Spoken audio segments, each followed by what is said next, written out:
6 o'clock. Good morning, live from the Circus Sports at the Mid Kentucky Downs studio. I'm Justin Hawkins. Padded practice day 2 today at Titans training camp from the Vanderbilt Health Football Center. The coordinators, Gus Bradley, Brian Dable, and Bones Fossil, will speak to the media before practice at 9:20, and then practice begins at 10:15 again.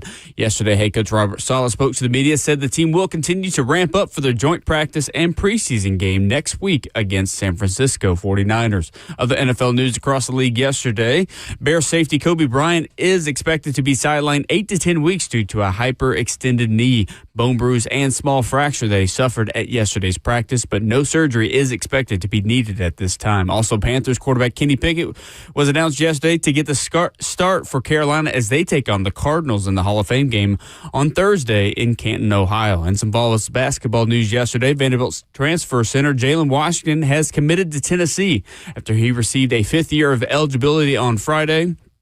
Washington averaged a career-high 8.9 points and 5.6 rebounds last season. He also led Vanderbilt in blocks. For all your foundation repair and waterproofing needs, you got to go to USSTN.com. Breaking news at once on your home for the Titans and Vols. This is 104.5 The Zone.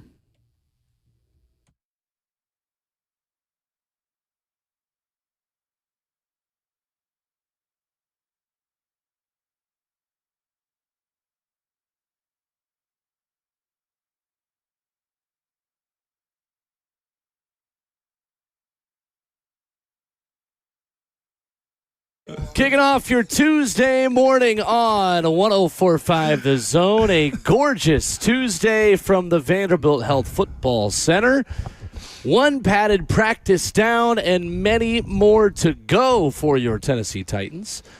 Who else will make a play today and catch our eye? Well, we are about to find out in just a couple of hours. 615-737-1045 is the number. We stream the show live for you on Facebook Live, YouTube, Twitter, or Twitch from the facility with the crew all here. Kirby Allen Kirby putting us on the air. Ramon Foster, Will Bowling, Justin Hawkins back in Midtown. What's up? Good morning. How we doing? Good morning, man. Feels clear outside today. I'll take a day. The last 2 days, I'm all good with it, man. The sky's a little purple this morning. It's calm before the storm out here on these football fields. Purple? I don't see purple. It's behind us this morning. I was coming in and look. Yeah, there it is. That's purple orange to me. Yeah, look, orange and purple right there. Fall is coming up. It's a Clemson sky. Well, you know what? They better figure out how to hit the sky or else their coach never mind. Yeah, like their school. There are no transfers in the sky this morning. Exactly, man. Happy Tuesday, though, my brother, man. Yes, Welcome sir. back in. Good day yesterday. I feel clear this morning, like more clear than almost any other morning. I don't know why. It's just like, okay, yeah, let's get to this thing. Sometimes that happens on Mondays for me. Sometimes that does happen on Tuesdays. Yeah. I feel like I'm with you today. I'm with you on that one, okay? Because maybe we should just work Tuesday through Fridays. I mean, yeah.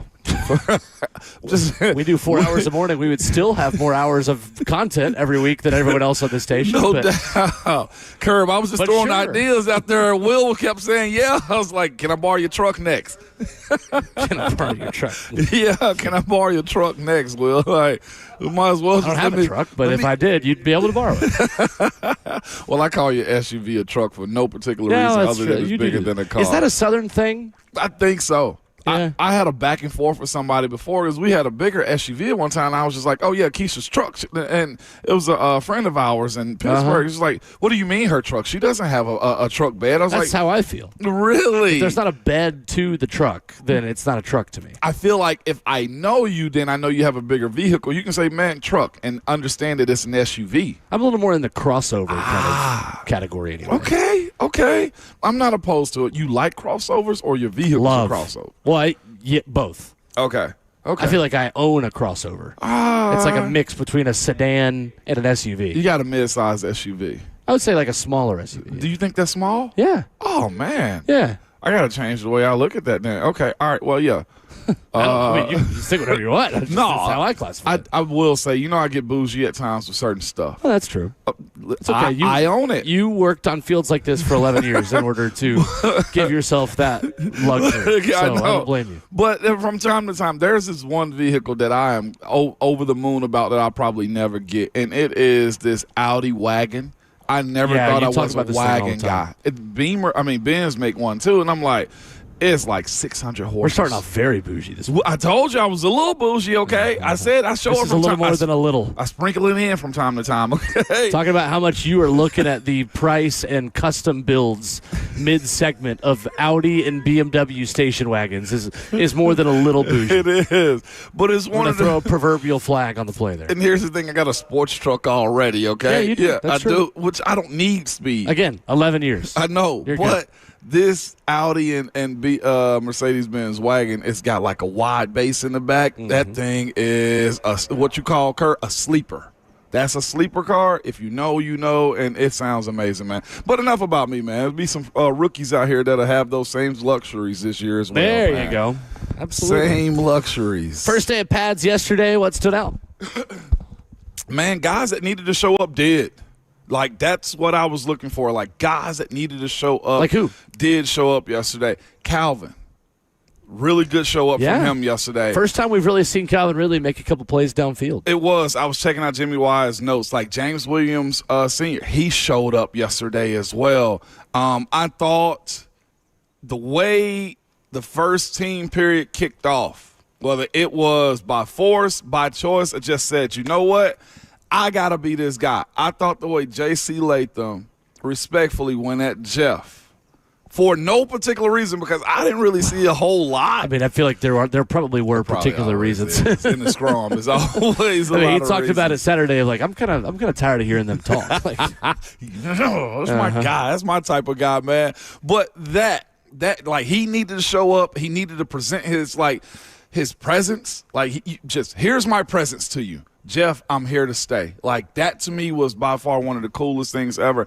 Cam, aside for the 2 interceptions, which we'll talk about, I'm sure, he showed up. And the one that's continuing to knock, man, the one who knocks for sure is Elic Ayomanor, still showing up again. he is the story of camp so far, right? Yes, he is, man. Him and on the low, just real low, keep it cool, Tommy Townsend. No, I did not expect you That's why I told you. to go that direction, but I mean, hang time was there yesterday. I mean, it has been every day he's been out here. It has. Rhett Bryant clocked him at a 5.05 hang time yesterday. Pretty dang good. I can get down the field on Pretty that dang good. one. Okay? We don't want to see him on the field, but if he is, then it's good to know that he's booming them like that. It's just such a weapon for people who are running downfield trying to get a ball in a certain spot or pin them, and there's no run back, just fair catch. You just defend whatever he provides you on the punt, and you don't run that opportunity of having somebody running back, man. So Tommy Townsend for sure needs to be highlighted more with what he's able to do with the punting team. Jim Wyatt had Cam Ward 10 of 14 on the day yesterday, plus 2 interceptions. Despite the picks for you, Ramon, was this still Cam Ward's best day of training camp so far? I do think that. Okay. We talked up. I messed with you after the show yesterday. After practice, I said he must have heard us saying that Mitch Trubisky was the best looking quarterback so far, and said, "Watch this." That's what you're looking for, right? Like, you want guys like him to take that next step, figure out how to watch film, come out on a day where pass is real and timing has to be on point every single time, because you can get your wide receivers killed. Connect on those balls, man. Operate that huddle the way you need to and get rid of it. That was the beautiful part about it. I will also say, too, the O-line, again, they came with a lot of juice, I feel like, yesterday. They gave him nice pockets to throw out of. Did the defense have their opportunities? Yeah, they did here and there, but showed up in a real good way yesterday. He did, with commanding and delivering the football. I think it's one of those days that's interesting, because Cam kind of let it eat a little bit. He did. And really let things rip over the middle of the field specifically. But he did have the 2 big mistakes. We kind of saw higher highs, but also lower lows from Cam yesterday, whereas most of the rest of camp has kind of been in the middle without the higher highs or the lower lows. Are you okay with that at this point of camp for Cam? Just keep me more consistent. I thought, like, you're 100% right. Like, I want to see the highs, because that's what's going to put him on the national stage as far as the NFL goes, right? But, like, if he can stay more middle of the road and attack when he has to, I think that's the perfect blend of it. We spoke about this at the beginning of the training camp of him kind of controlling his emotions, his fire a little bit. Don't suppress it. Just control it and know when to go. And yesterday was one of those days, like you said, he just kind of let it rip. And I was okay with it. The lows, the interceptions part of it to me, like I asked Buck and Lucas when I came back up here to grab my bag, I was like, hey, on the interceptions, was he pressing it to get rid of it? Was the play already dead and he said, screw it, I'm going to just try something out?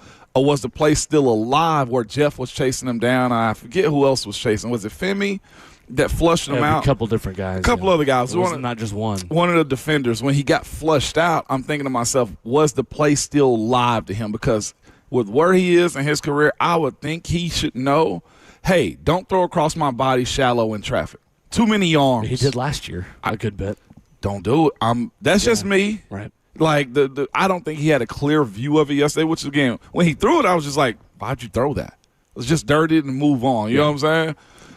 Yeah, I do think you're also a little more likely to try to throw something late in practice than you are to just run and try to get some yards. Yeah. You hold up. You say you're okay with him? No. Oh. What I'm saying is you are more likely to just make a late throw in practice than you are to scramble and run across the line of scrimmage. And that, I think, is something we're going to see Cam do more this season under Brian Dable, is just tuck it and run. Okay. Yes, I agree with you there. Well, no doubt about it. I'll tell you what, Jeff was running and screaming after him on that first one with his arms And that was the Amani Hooker pick six, and as he should be, because Amani made a great play on the ball there. And that was the one you're going to hear from Robert Saleh on this in just a minute. That's the one that Robert Saleh said was a poor decision. Yeah, no doubt. The second one is Jermaine Johnson making a play. Heck of a play.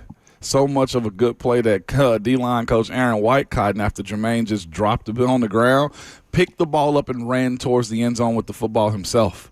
If you ever want to know what training camp is about, it's like those moments right there to where your position coach is running through the end zone because you intercepted the ball. I thought that was a fun drill for him. But again, Jermaine Johnson is a heck of an athlete, and we see that. I think he's gotten 2 interceptions in training camp so far. I think that's what Jamie Wyatt said, or he's at least got his hand on him. I think he said that's his second one by Jermaine. Yeah. Oh, had the second interception. I thought that was number 2. That was good. But what we missed out on, too, was Cam's first pass play in team. He threw it with his left. Yeah. Well, another thing I don't know if we really want to be seeing very much. He kind of he shot-putted the ball forward with his left hand to try to make something happen. It was a rollout, and he just let the play live and breathe a little bit longer. And I'm thinking to myself, he's done. He's done. It's a Bellinger. Yeah, it was Bellinger. Flat. He tossed it up like that's the acrobatic stuff that's going to make this guy a legend across the league, that makes him dangerous, that gives to Cam every opportunity is a real one. Yeah, I mean, how many of those plays then encourage you to make the late throws that end up being bad plays Can't later? have it. I mean, again, I think once we get into game settings where you see quarterbacks scrambling past the line of scrimmage a little bit more, because, again, right now there is a balance between trying to make something happen when a play is mostly dead, trying scramble drill, that way your receivers know where the quarterback wants you to be downfield, and all of these things, and maybe taking some risks you wouldn't normally take in games. Cam is the one who knows in his heart of hearts whether or not he would have tried that in a game. I tend to think he probably would have. It's not just something that he's doing at practice, but again, there is that balance between all of that and then creating good habits that then when the live bullets start flying in a game and your instincts take over, you do what you practiced. Yeah. So I don't think it's always just as simple as, well, try stuff out here, and then once you get in games, you can just flip that switch off. I mean, if you are honing in on that skill of throwing late over the middle out here, odds are you're probably going to do it the way Cam's brain is wired on a Sunday. Yeah, you think you can because you've attempted it. Right. And honestly, like, it's some of that you're just going to have to live with. Like, that is who this quarterback is. The deep ball he throws to Elic Ayomanor late off the back foot for his first career touchdown happens because some of these other mistakes That's how he lives, Right. I thought surprisingly, and not in a bad way, Surprisingly, the offense jumped out front early in yesterday's practice. I want to talk more about that because the offensive line pleasantly surprised me yesterday, and I'm curious if it surprised you as well. Yeah. 615-737-1045 is our number. We'll talk about that with Ramon and how the pockets looked yesterday, plus an important distinction on the type of throws Robert Saleh liked and didn't like from Cam Ward. I'll explain what I mean by that coming up next.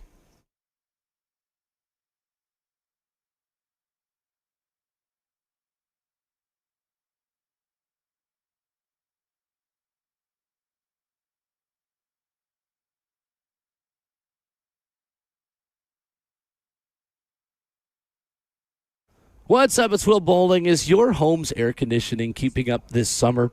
Lee Company has you covered. Lee Company's team of professional technicians will give your home's AC a tune-up as well as seasonal cleaning and maintenance to help you stay ahead of the heat and humidity outside. Don't let that AC unit fail this summer. Head on over to leecompany.com to schedule your appointment today. The business that has over 80 years of experience here in Middle Tennessee. Lee Company has been trusted since 1944. It has 16 community locations in Tennessee, Kentucky, Alabama, and Georgia. And Lee Company is involved in our communities. You've probably seen their fleet of vehicles driving around in the Middle Tennessee area. So make sure you head online to leecompany.com. Make sure that AC unit is ready for those triple-digit temperatures you know are right around the corner here in Middle Tennessee. Again, that's leecompany.com to schedule your appointment today. That's Lee Company, all you need.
Cam Ward was certainly all right yesterday, maybe a little bit better. On day one of padded practice from Tennessee Titans training camp, Ramon Will continues here on 104.5 The Zone and Zone TV. Going to talk a little bit about the offensive line, a little bit about some of the key takeaways that we had on our notepads yesterday from training camp. Tune in this morning for Austin Price at 8:20 and Titans coordinators who will meet with the media at 9:20 for most of the final hour. Robert Saleh talked about Cam Ward's 2 interceptions yesterday when meeting with the media post-practice, and loved hearing from Saleh post-practice and having that ability of him to just immediately break down what happened. This was Saleh on the difference between the 2 interceptions. Those are, I don't want to say they're non-negotiables, but thrown across your body, especially shallow, it's different if you really extend the pocket and it just really opens up for you. But when there's so much traffic in there, the one that Jermaine made was an elite play. That's your check down with regard to a boot. Jermaine made a hell of a play, but usually that check down's, you can count on it being open. But the first one that Hooker intercepted probably was a poor decision.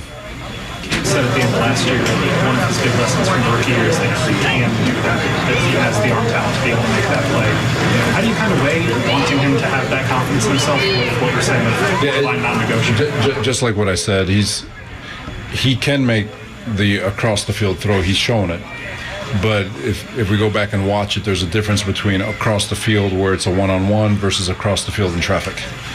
So it's just differentiating between the two. Like I said, the one that Jermaine chalked that up to an unbelievable play, but the first one, he had better options at that point. Ramon, I like that distinction from Robert Saleh. If we're making a late throw to somebody in a one-on-one, great. If we're throwing into traffic, bad decision. Yeah, you saw it yesterday as well, right? Like, it was Cam somehow, I think he rolled out or either got flushed out. One or the other happened on that play. And Cam had a lot of bodies chasing him. He was almost in a make something happen mode instead of, hey, I got time to make something happen. And that's what Coach Saleh essentially was saying right there. It's not, he rolled out, sat his feet. He was running and threw across his body. That's where it gets a little problematic right there.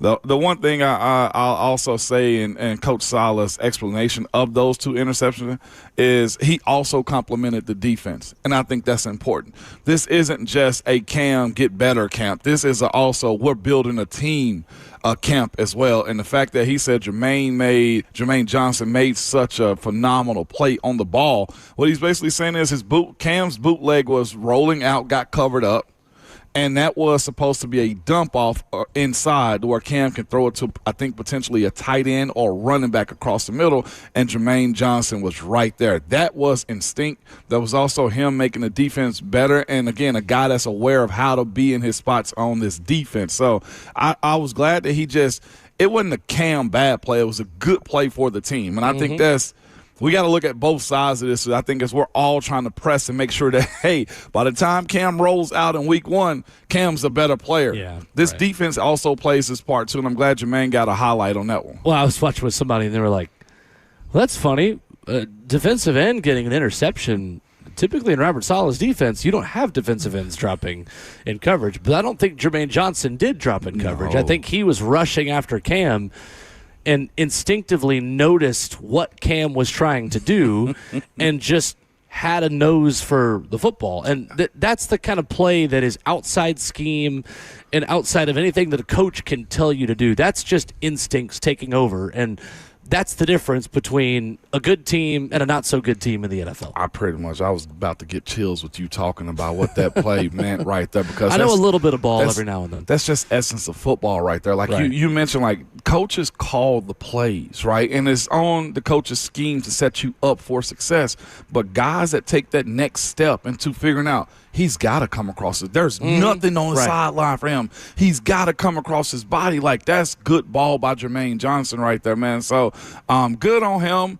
It's, again, in training camp, and you mentioned this when we first started this show, like, each one of these plays that Cam is trying to make, you want him to be able to take this information, study it on tape, bring it back out here, and not make these mistakes in game or in situations where it hurt the team even more. Because, again, these defensive players, they can be jerks, and so can offensive players. But defensive players are known to attack. You throw your guy across the middle, and not that they're trying to hit you really hard, but you might get popped in practice and a guy get ticked off, and next thing you know, there's a fight and stuff like that. So just be aware of where you're putting your guys, what harm you're putting your guys in when you throw across your body like that with that many bodies defensively around them. So, Yeah. But again, we're trying to find, I think we all are in real time, what's the balance of saying Cam sick 'em versus Cam whoa, like be cool. I liked what Robert Saleh said for that reason, is he gave us the balance. Yeah. When you can hunt a one-on-one late, do it. A one-on-one, yes. When you're throwing into traffic, don't do it. Instead of what he did on the interception to Jermaine Johnson, what should he have done instead? Just tucked it and run? Tuck in and run and throw it over the guy in the flats. Head. Perfect. And again, if he's trying to save his passing percentage, tuck it and run. You're not doing it. I know. Exactly. So you're going to take that chance. But in game, I think when you look at the way this offense, we're watching it be set up a little bit, there's going to be a lot of movement and motion and movement of the pocket, right? That's kind of how you see it. Yeah, definitely. So with that being said, you might not be taking a sack in the pocket, but if you can just get out of bounds and just toss it away, to me, I call it a little bit of like, I think that's what Caleb Williams had a little bit in Chicago, the way he's mobile. He was very quick to just throw the ball away. Get it out, because 2nd and 10 is better than 2nd and 14. Or the other team scoring a touchdown. Or an interception. Which is what happened with Amani Hooker yesterday. It was. Amani was Johnny on the spot with that one, so it was good. Well, and again, I mean, when you're watching training camp and you're playing your own defense, Amani Hooker having an interception is not the worst thing. I would also say Amani's doing I should have named him earlier when guys have stood out on the first day. Him as well. He looked to me like the guy that they've been signing here, and that's been the veteran guy on the team for a while. He was downhill. He needs to be this year too. It's been looking good for him, man. He's been in his gaps he's supposed to and run support. He's got an interception too. You can see him with a little bit more bounce in his step, I feel, so far. You know, Will, like seem like, again, talking to someone, it seemed like they got instruction on what a team and coach leadership is going to be. I think the exciting thing about yesterday, Ramon, is that when Cam Ward was in the pocket, he was outstanding. Yes. And we've not been able to say that so far during camp. He was the best quarterback yesterday. He was. He was, no doubt. There was one throw he made to Calvin Ridley at about the 5-yard line. I heard 3HL talking about it yesterday, and Joseph Bonanno said, well, it wasn't really a great throw because it was behind Calvin. Let me give my perspective on this, respectfully to Joseph. I totally disagree. I thought it was an outstanding throw because if it wasn't behind Calvin, Cody Barton would have intercepted. Yep. I was standing right behind Cody Barton, right where that window was. And it's, again, a moment where you're okay with the throw being behind a receiver because if it's in front of a receiver, it's right to a defender. So it's fascinating. I was standing close to Zeph and also Zach Lyons, our teammates, and I actually thought Cam threw the ball before Calvin got open. Yeah. And I thought the anticipation of Calvin being in that window, Calvin went back just a little bit. He threw it while Calvin was still behind the defender next to Cody Barton. Yeah. Yes, he was. It was a perfect throw. I thought it was a clear pathway. Window shopping. Yes, he window shopped right there. Like the break was supposed to happen. Schematically, bam, Cam let it go. That was – you saw Calvin hop up after that one like, yeah, we got Calvin had a really good day yesterday. He did, man. He had really good. minus 15 pounds, had a real good day. Minus the Chipotle setback, real good day. But seriously, I thought that was probably better than the Elic throw-up pass he had last week where Elic goes up and climbs over a Cordell fly. I thought that was a real good pass by Cam. I thought the pass he threw to Calvin yesterday was him playing quarterback. It was outstanding. Yeah, it was. That's exactly right. Okay. That was a surgical – I'm not a thrower, I'm a quarterback type throw. And that's the kind of progression we want to see from Cam Ward. Don't just be a really talented thrower of the football. Be a quarterback. Yes. The ball was gone before I recognized where it was going to go. Me too. And then out of nowhere, Calvin Like, that's what you're looking for. And that shows the quick whip that Cam has on his pass, but also the arm strength, too. And the other thing, I think you've mentioned this as well, his over-the-middle passing can be really good and fast. Like, it showed it yesterday. And I think you have a wide receiving core right now that is catching those fastballs. Yeah. That was a problem this time last year. Cam Ward was throwing heaters, and this wide receiving group was not catching them. And they are right now. They got to keep doing it, but – I liked what I saw from the past game, and I really liked what I saw from Cam Ward. I think the mistakes are coachable. Yeah.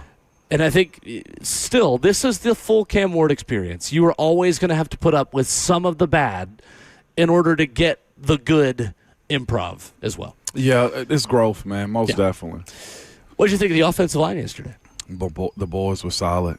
I thought they were a little better than I expected, honestly, for the first day, Pats. Barring a couple of young guys that got intertwined with the ones from time to time, I thought like the veteran guys were solid. I thought Flott was real good. JC held it down. Like I said, he tone set the day for the offensive line. And I know that's a penalty, probably a fine as well, right, when you look at the real game scenario of it. But in camp, no punches were thrown. No punches. That was real quick before I go to the OL. Can I just pat somebody on the back real quick who needs no patting on the back? Sure. Jeff. It's been numerous times this camp where he's kind of fallen into the bear trap and he hasn't reacted. He's starting to walk up to the line without crossing it. And I'm great with that. I am great with like I'm expecting it. Mm-hmm. If it happens, I'm like, okay, yeah, cool. But he hasn't responded. Him and JC went at it.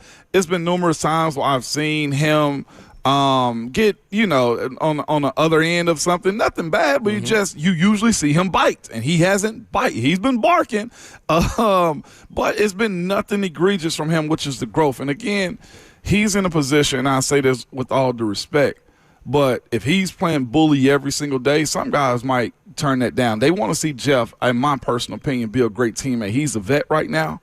He's the OG. He is the tone setter. You don't have to answer that call every single time somebody pokes you. You know what I'm saying? Like you don't have to have that every time. And I like this era in which Jeff's going. He's a great teammate right now. He's pushing him. Oh, he's going at it right now. But you can't just be the defensive leader. You've got to be the entire football team. Yes, leader. I played with a guy. I'm gonna be real with you, Cam Hayward, that just couldn't like play both sides of that line. Every day with a young guy, he would just be in his face. I'm like, we need that guy. You can't do that to, like, he's got to, like, it's one thing to beat him, but you can't go a step too far. And he's still doing it. Yeah, exactly. So he is. But, like, Jeff, I feel like is taking the next step, which is, I think is going to benefit him and his team a lot. With that being said, though, the OL answered, man. I thought the first group that was out there with Cam gave him a solid pocket, gave him time. You saw them finish blocks. The edges, yes, I think that's what stood out the most, Will. Yeah. Jermaine Johnson, Jake Martin. I mean, you look all across the board. They were going at those guys. They was rushing them. And then the other part, though, too, I think has been JC's on a little bit of a pitch count, if I'm not mistaken, just watching him be in and out. Brad Hopkins and I talked a little bit yesterday. I think they have a solid third offensive lineman in Brandon Crenshaw-Dixon. I do, like, rotational, just guy. He played left. He held his own a little bit yesterday. He did. And it's a good start for him to pat it. Good start. Let's go there. Just a good start from him. First day. They finished blocks yesterday. They were. Well, and I think, too, I thought it was interesting how many guys hit the ground yesterday without the coaching staff ever yelling at them to get up. That was a little bit of a change from the past two staffs. Mike Vrabel's staff would chew you out for anybody going to the ground. And if you've not been to an NFL practice before, it's not totally two-hand touch, but anytime a body falls down, that is not what you want. Nope. And it's still not what this staff wants either, but you didn't hear them as vocal when that happened, and you didn't really see this staff be all too concerned about a little bit of physicality yesterday. They kind of let him go a little bit. And honestly, the fact that they didn't do physical one-on-ones makes me okay with that. Because if you're not going to do the one-on-ones that add a little bit more of that physicality, and Robert Saleh spoke about that post-practice yesterday when Easton Freeze asked a really good question about it, saying, like, that's actually where a lot of injuries happen in camp, is. and a lot of it is just kind of for the sake of doing it because it's been done for a long time, and I'm paraphrasing a little bit, and I do love that he basically called out the TikTok routes that are run in wide receiver DB one-on-ones. He said, well, there's some, what did he call it, hokey pokey routes that you're not really doing anymore. And he's 100% right. All this dancing around and shifting and shimmying. I mean, if we're on Dancing with the Stars, it'd be great. But Awesome. There is no football sense in so many of those one-on-ones between wide receivers and DBs. And honestly, I'm not sure there's a whole lot of football sense in some of the O-line, D-line ones, honestly, because they're more just kind of, I don't know. It feels a little old school to me just for the sake of doing something that's been done for a long time. I do think there's a place for it if you have a team that's not physical or doesn't know how to run routes or be physical off the line of scrimmage. But I think the way Coach Salas kind of set this team up, the expectation is there. And I got a feeling if they don't meet that expectation daily, they'll go to one-on-ones. Well, and they're more physical in the team periods. They are. So They are.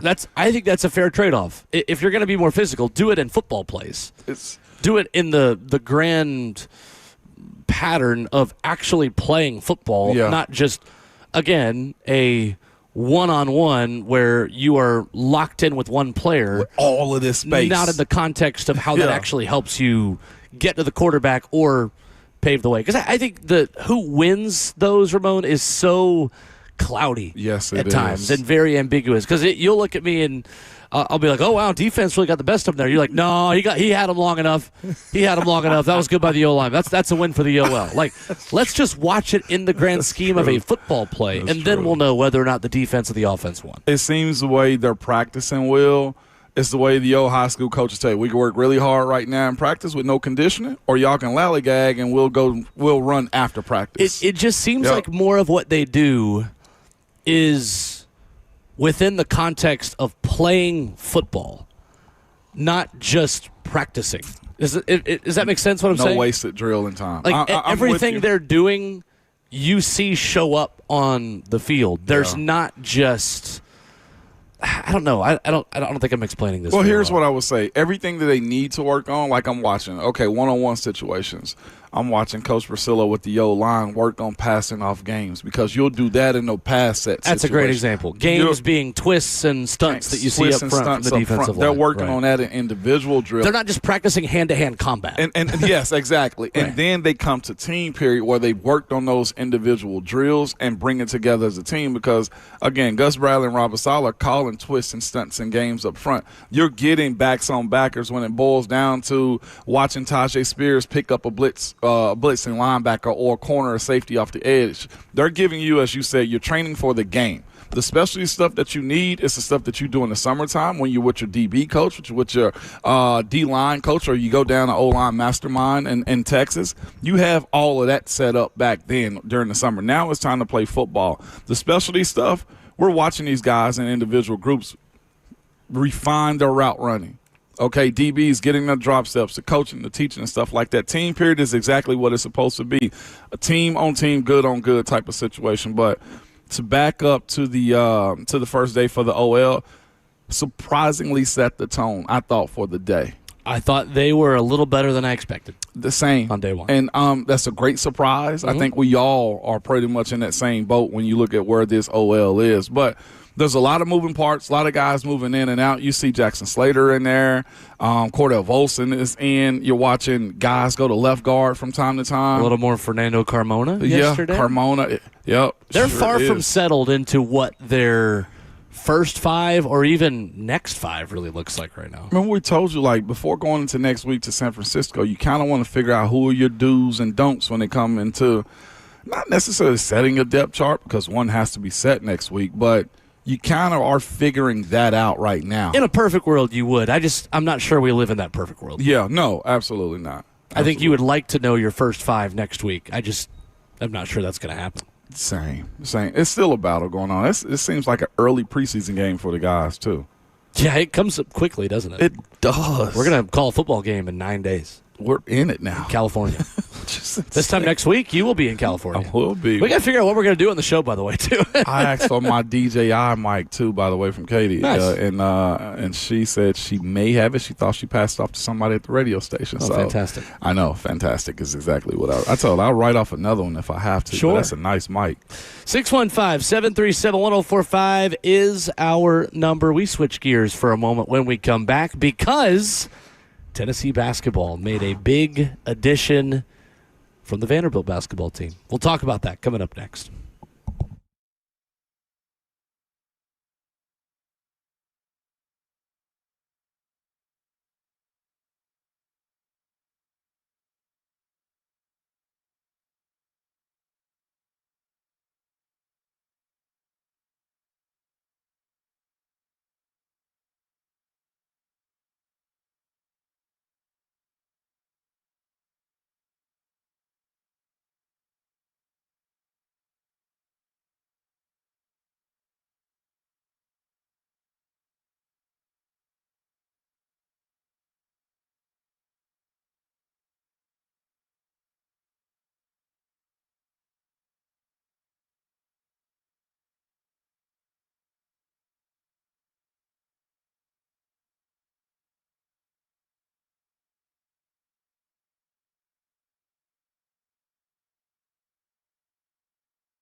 Ramon Will wrapping up hour number 1 from the Vanderbilt Health Football Center at Titans Training Camp. 615-737-1045, our number. Tennessee is adding another Vanderbilt forward for the second straight season in hoops.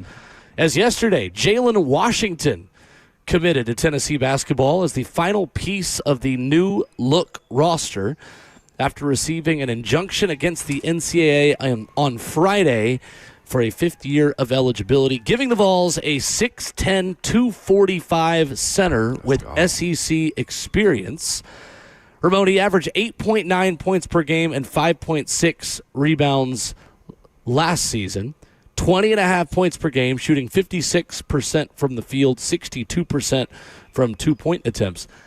I think, honestly, if you were drawing up the perfect, ideal addition for one final piece to Rick Barnes' Tennessee basketball roster, it would be this exact player. It would be. SEC experience, rebounder, block shot getter. I mean, this is a perfect addition for Tennessee. It is, man. I think it just gives them the beef that they're looking for. You need that. I mean, watching the teams like Arizona, Michigan, others who have those big, strong guys, Florida will be in that conversation continually. You got to have guys like him. Like Dwayne Brown is awesome addition. You got some super athletic bigs as well that you brought in this cycle as far as transfer portal goes, but having this type of size that when it gets to half court sets, he can just protect the rim and just be it.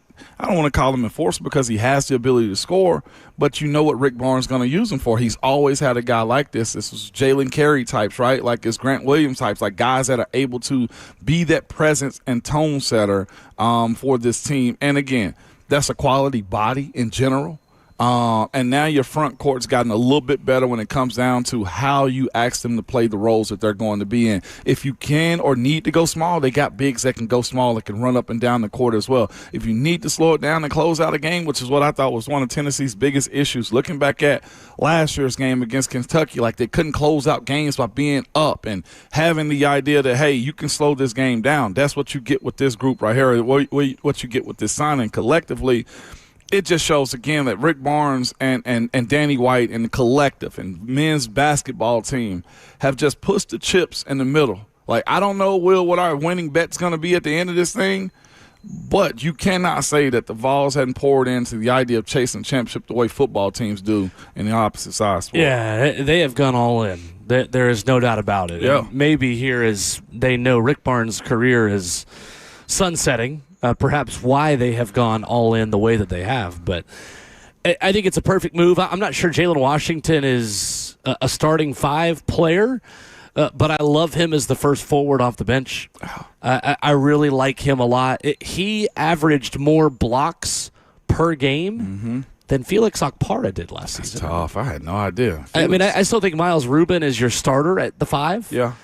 But I think Jalen Washington being that next piece is a really big deal because that was the biggest question that we've had about this Tennessee basketball team. Yeah, there's no doubt. I mean, you like Brendan Liu, you like Christian Fermin as role players off the bench, but when Pat Adams gets on the whistle and decides to give your starting center 2 fouls in the first 4 minutes for looking at him sideways, what happens? I mean, truly, that was my big question about this team was that in those 5 or 6 games where you get a really tight whistle, as you do in SEC play, for playing as physically as you do, and you go on the road to Columbia, Missouri, and all of a sudden half of your forwards are in foul trouble at the under 12 timeout of the first half, where do you go? Yeah. Now you have another option of a guy that you can go to, when that happens, the way SEC basketball is officiated. And just as much experience that Rick Barnes has, like,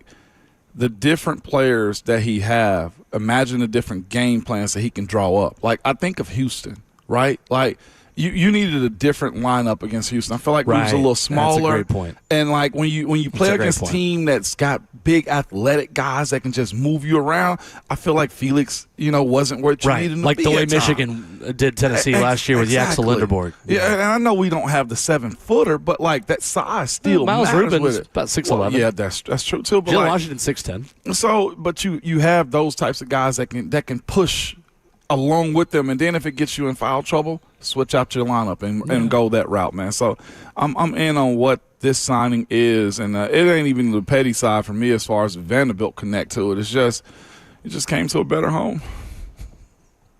Saw a lot of farm team jokes on Twitter yesterday. Stop. I didn't make them. I just saw them. They'll say you made it up, though. Oh, Will. no, I mean, social media said that Vanderbilt was a farm team for the Vols basketball squad. That's just what it was. That's all right. I think he's a player that's going to play about 15 to 20 minutes a game, which is what he was for Vanderbilt last year. Be good. Yeah, 20.6 minutes per game last year for Vandy, 16 minutes per game for North Carolina as a junior in the 24-25 season. I think that's about right, and I think that's exactly what this team needed. You know what I'm feeling, though? At the same time, all of this is happening. I'm trying to tell myself, but stay cool. We gotta play the season. Now, screw that. I'll talk you down a little bit. Tennessee's not the only team that now, with the court rulings that have come down, that have added another missing piece. I mean, contenders all around this sport are all getting better. So if you're a Vols fan, you can be excited about the missing piece for Tennessee while also understanding that a lot of other teams are also going to benefit from this, including maybe Vanderbilt, who could get Tyler Nickel back now. What? For another season. Jeez. I mean, it's the same kind of thing. I mean, they may have a massive addition on their side of this as well. Did he enter his hand into the NBA draft? I mean, so did Jalen Washington. Jalen Washington played 2 games with the Bulls in Summer League. So did Arion Carter. I know. He didn't even sign with the team.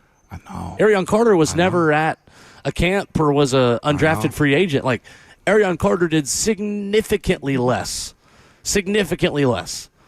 to further his pro career than all these basketball players that are eligible. Insane to me. Yeah, crazy.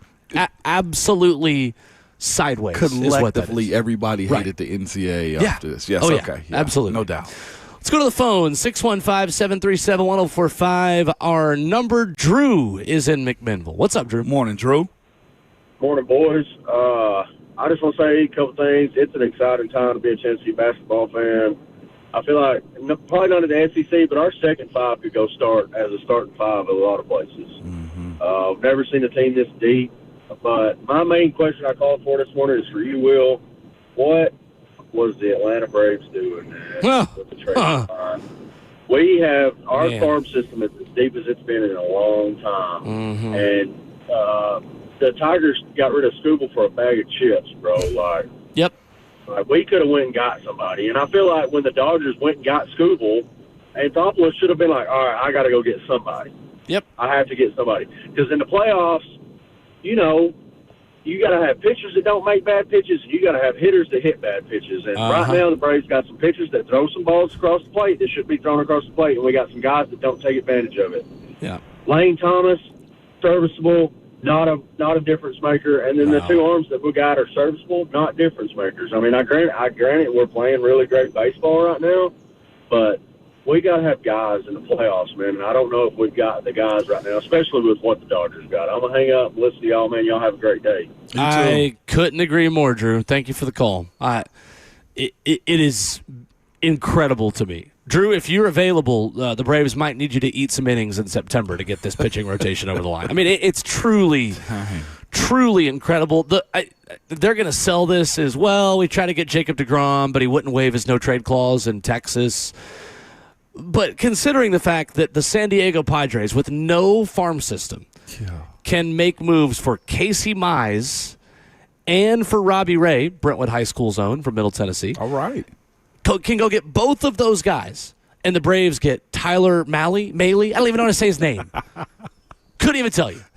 We get the 5th starter for a bad Giants team. Incredible to me. What I will say is A.J. Smith-Shawver better be ready to pitch in the postseason, and he's coming off Tommy John, so I don't love that for us being the thing we've got to revolve around. But, I mean, Martin Perez is your second starter in the postseason. The guy was DFA'd by this GM 3 months ago. And he right now would be in line to start game 2 of a playoff series for the Atlanta Braves. The Braves released him 3 months ago. He's been the second best pitcher. He's been great. Like, I figured he would pitch at some point, but second starter? Yeah. Ugh. Drew, I was having a good morning. So was Drew. Made me talk about the Braves. So was Drew. No, I don't blame you. I feel the same way. Coming up, there is one player on defense that I feel like gets a lot of love from the fan base, who yesterday got a lot of love from Robert Saleh and from us based on what we saw on the practice field. We'll explain who that is coming up next.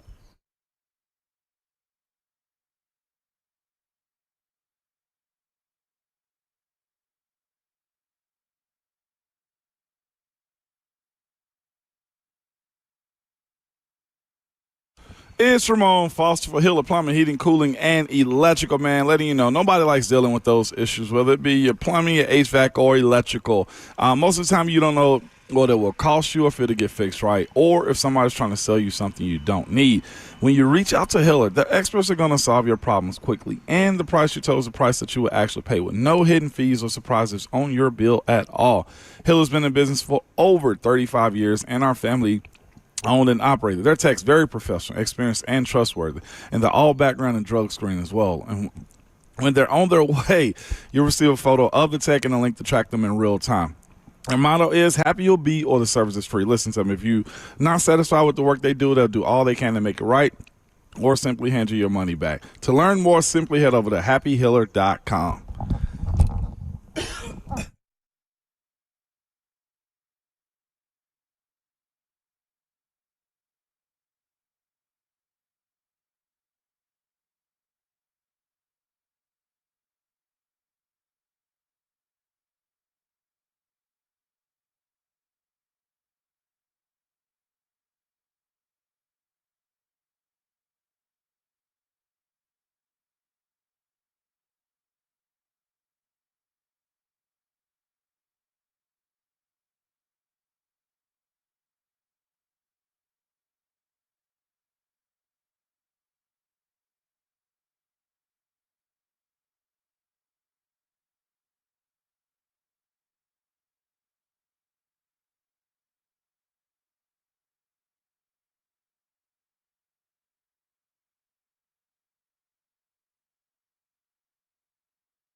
Good morning, live from the Circus Sports at the main Kentucky Downs studio. I'm Justin Hawkins. Breaking NFL news just moments ago per Adam Schefter. Two-time Pro Bowl running back Bijan Robinson and the Falcons reached an agreement on a 3-year contract extension worth up to $75 million, which makes him the highest-paid running back in NFL history. It has a base value of $22.25 million.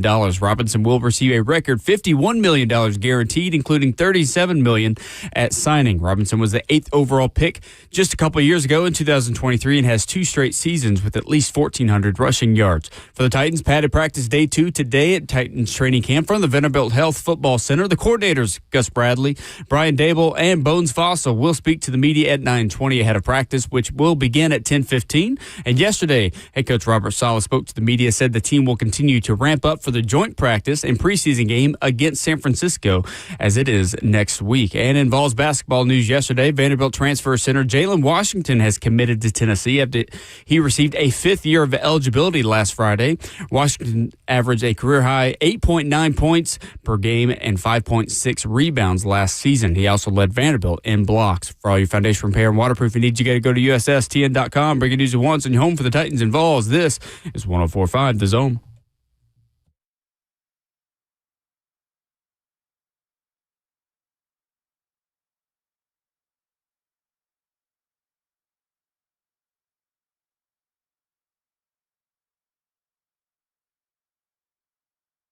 Away we go into hour number 2 on Ramon and Will. There is a player that you guys often ask us about, and typically our answer is, we'll wait and see. Wait and see. Not much to really give you yet. Until this week.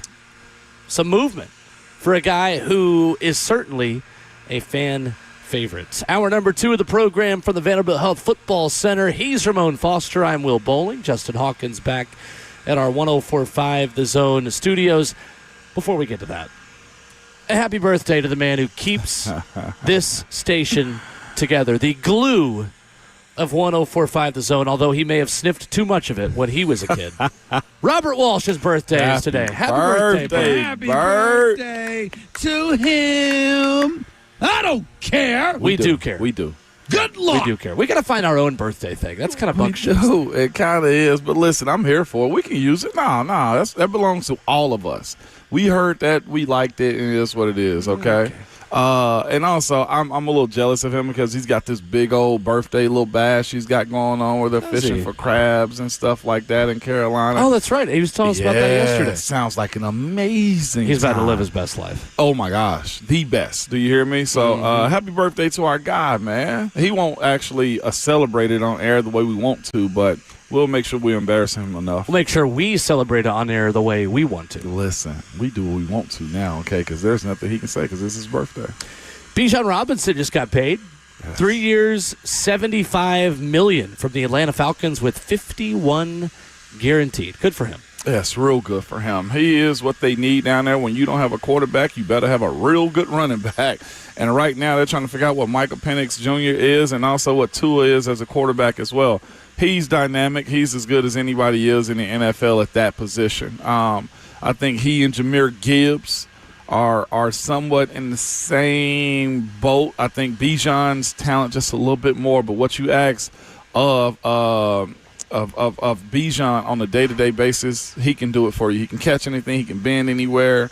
Jahmyr can do about the same amount of stuff that he can too. So I'm interested to see what his deal looks like. What about Jonathan Taylor? JT's in that conversation. I don't know if he's as dynamic. Older. Yeah, I was going to say, I don't know if he's as dynamic as those two young guys right there, though. But he's looking for a deal right now, too, and you know he probably believes he deserves Bijan Robinson money. Well, you better get his agent on the phone line. That's what I'm most fascinated about.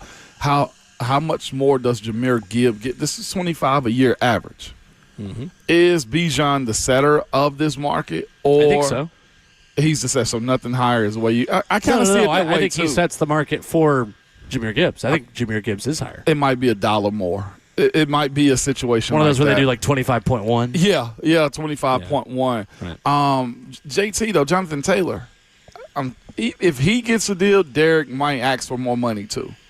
He should. He should. Yes, Derrick Henry, that is. Yeah. If they go... That's one name you can say just on its own in this town, and people know who it is. Just like Prince, the artist formerly known as Derrick. That wouldn't shock me for those types of guys, Jonathan Taylor and Derrick Henry, both to ask for a bump. Not even in that conversation, but a bump. And I think Derrick got one last year. Well, he typically gets a year tacked on to his deal around this time when his team is motivated to keep him around. The only time we've really seen that not happen is what, obviously, he had his last season was a Tennessee Titan. Yeah, no doubt. The running back market, man, it just shows you, again, what I will say, the amount of money that the league is bringing in. $14 million was the cap, I felt like, for a very long time that Adrian Peterson had. Now we're talking about an average of $25 million, which is insane for a running back mindset. It's not bad. And I guess here's the thing. If centers can get about $27 to $28 million to a year, like this era right here is getting broke off. The floor is up. Which also goes, again, to why I think we'll end up getting the 18th game because there's just so much more money that could be made. This is what they're going to sell. So we get a lot of questions, Ramon, about James Williams. And we got one last week, and I think we both kind of had the same response. We'll see. Yeah. This is a player who flashes at times, but needs to show us a little bit more consistency in order for us to talk about him. Well, what's happened over the last week? James Williams has shown us a little more consistency, and I think this is interesting because James Williams fits the prototype for a Robert Saleh linebacker. Just ask Robert Saleh, who spoke about it yesterday. First off, James coming out, Miami, he was a safety. So, anyone in our system, whether it was us, Houston, San Fran, all liked him coming out as a guy who could project to a linebacker. So he's so long and he's so big and he's got good speed and he's done a really nice job. First thing he's done is he's done a nice job this offseason getting himself in the physical shape that we need him to be in. He was around 245, 250 last year, and in OTAs, which is standard for a 3-4 linebacker, where we're more about 230. So he's shed about 20 pounds to get himself ready for this training camp, and he looks good so far. I feel like, Ramon, when you tell Robert Saleh that there is a safety who could adjust a linebacker, it's like when you say walk or leash or shake a bag of dog food in front of your dog at home. Yeah. I think his ears just perk. What? What's up? Yeah. We got a safety that can play linebacker? It is the ideal type for him at the linebacker position. What have you seen from James Williams so far in training camp? Exactly that. We spoke about his interception that he had last week. This is a guy, and James Williams, who he's okay with playing in space. That's what he did all in college. He was a big safety. So knowing him being in a spot to where, one, he can drop some of that linebacker weight, which probably held back some of his athleticism. You have a coach that's telling him, we like what you do. We just got to get you to learn what we are doing. And that's where he's benefited from it. He's had his hand on the ball. Yesterday, he was downfield into the hole. Jimmy White put that in his observation. I saw it in real time. The way he just triggered on a run with Tajay Spears, that's the question we was looking for. How good is he going to be at the line of scrimmage on being physical? And he was downhill quickly. But this is where, to me, and we're going to always use this guy, I feel like, as a case study for Coach Saleh's defense, but this is the Fred Warner effect. Find you a guy who's athletic enough that may have to put on some weight or drop some weight, that's good in space, that you have to play linebacker. It's almost like a hybrid linebacker position, what he's asking these guys. Right. You got to cover a lot of ground. And it just goes to show, last year in Denard Wilson's defense, Cedric Gray excelled because it's for a true 3-4 linebacker who's got space, or that's got weight, that knows how to play the position. When you look at this system in which Robert Saleh is asking his linebackers to do, Will, you've seen it now for a few days. They drop back in space. They have their zones, their depth that they have to get to, and the more comfortable guy is going to be the one that wins and plays more in this defense. And right now, I'll say this. At least we're watching James Williams keep his career alive as far as him being an off-ball linebacker, not just a special teamer. I think for good reason.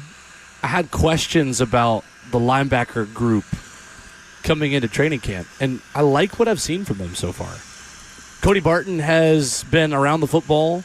Cedric Gray has had some outstanding days. I think Saturday he was the best player on the field. Yeah, yes. On either side of the football.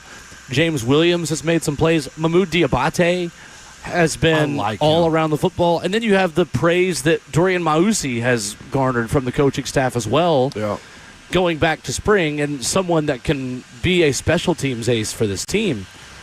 I mean, that's right there, 5 inside linebackers. I think you are starting to feel pretty good about within this defense. And I think it's easy to see why inside linebackers consistently have monster seasons statistically for Robert Saleh's defenses. He let them dogs hunt. That's what they're doing. That's what James Williams is doing. They're flying around. Now. And you mentioned Cody Barton. And like, I had questions of if this offseason when Robert Saleh was made head coach, can he survive in this defense? I didn't even mention, by the way, the second-round pick, Anthony Hill Jr., of course, who's going to make this roster. We don't even have to mention him at this point. Because I think the hope that we had that Anthony Hill makes, right now, James Williams is taking that hope. Not that he's taking that hope, but he's taking that shine. He's taking that shine right now with what he's doing in real time. Anthony Hill has time is what I'm getting to. Right. As it stands right now, James is running with it. He's not made as many highlight plays so far, Anthony Hill Jr. And he shouldn't at this point because James is a vet. Yeah. And James is a vet. He should understand this. And plus, this leads more into his style, except now he's still at the second level of the defense and lost weight behind. I would guarantee you, if you ask him how much has losing the weight done for you, that's probably be the biggest step in his career. I think the keying and diagnosing on run plays is always going to be the big question on James Williams. I think there is a learning curve there that he's got to accept, that he's got to grow in, considering as a safety, you are fitting run plays, I would imagine, a lot differently than you are as a second-level defender. So taking that step is always going to be the major question on James Williams.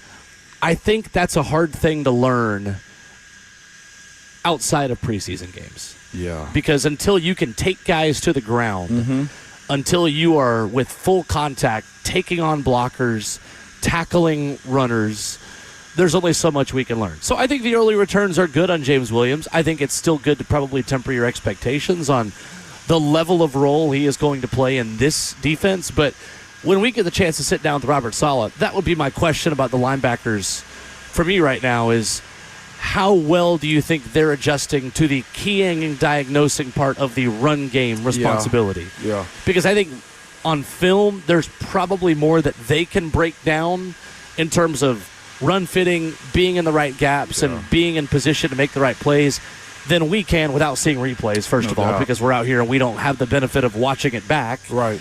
And secondly, understanding of the contact and just there's so much going on a run play. For me, that's the hardest thing to know when I watch practice is were guys in the right gap when I only have one chance to watch it, and then you're quickly on to the next That's one. true. So how often is James in the right gap, or how much are you still having to correct? Hey, we've got to come back and we've got to learn this stuff. Because there are a couple big runs that second and third team running backs were having over the weekend that may be something where the coaching staff is saying, hey, all right, good interception, good pass breakup, good TFL here.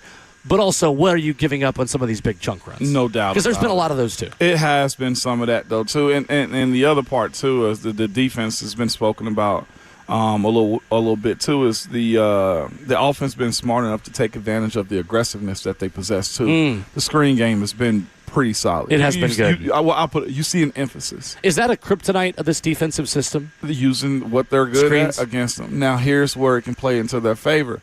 That second-level linebacker group that we were just speaking about.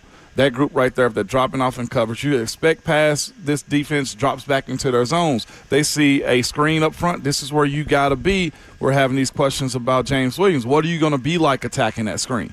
That's 600, 900 pounds, depending if they get three guys out. Are you attacking those guys to make sure that the running back doesn't get far down the field? Or are you just going to, back up and trade 1-for-1? You can't do that. That's where this defense has to have those type of linebackers to attack in space the way you need them to. Because, again, we see the defensive line. They're humming upfield. They are humming upfield. And that's where teams will try to expose this team. But your linebackers and your secondary got to save you. Coming up, we have spoken a lot about Elic Ayomanor as maybe the breakout star of camp so far, maybe just the best player on the Tennessee Titans offense in camp so far. how big of a deal is his first week, and what kind of role is realistic if this play continues from second-year wide receiver Elic Ayomanor? Ramon and I talk about that coming up next, live from training camp. Ramon Foster, Will Bowling, Ramon Will, 104.5 The Zone.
Outside of Cam Ward, there is one player we are talking the most about so far at Tennessee Titans training camp.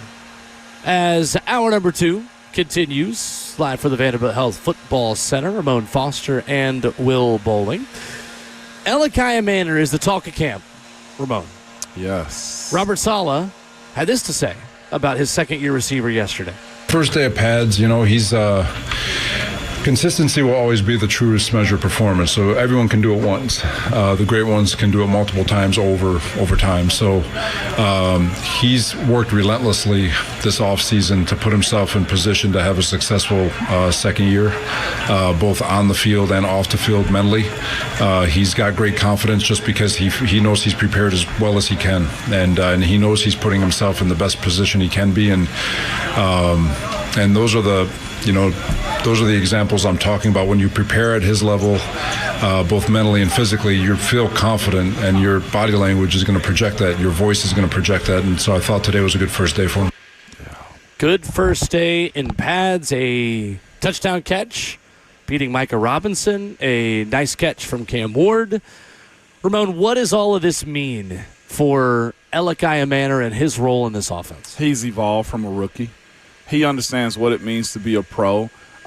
He's had a full off season to get healthy, to really work on his body, and not just that, work on his skill set. We're seeing him go up and catch footballs and just be a hand-catching wide receiver that he's pressing to make sure he's sustainable in this league, man. Those second, third, fourth, and fifth round draft picks, they still mean a lot. Like, these guys are within the hundreds when it comes down to where they're drafted at. So the talent is high. We look at thousands of players be submitted to the draft every year, and it's only 200 and about 50 to 60 that are signed. He's one of those guys, so it lets you know where he is in his career. But this is just what he's been in his college career as well. He's been a go-getter with the ball, and the fact that he, with the new staff, has gained the attention of the head coach says a lot about what he did last year wasn't enough for him. I like this for him. And I said it yesterday before Calvin kind of turned on the burners a little bit as well. Calvin Ridley turned on the burners. He may be creeping into Calvin's territory. Like, if Calvin's 2 or 3 or 1 or 2 on this team, the guys who are as new, right? Wandale, new contract. Carnell, fine. You know that situation. Mm-hmm. The one guy that you feel like Elic can attack to kind of start taking reps or be more of a guy is Calvin, and that's a good thing because, again, Calvin's still making plays. So that's what it tells me, man, about his ability to learn how to be an NFL wide receiver. I like this for him. He's just not okay with being on the team.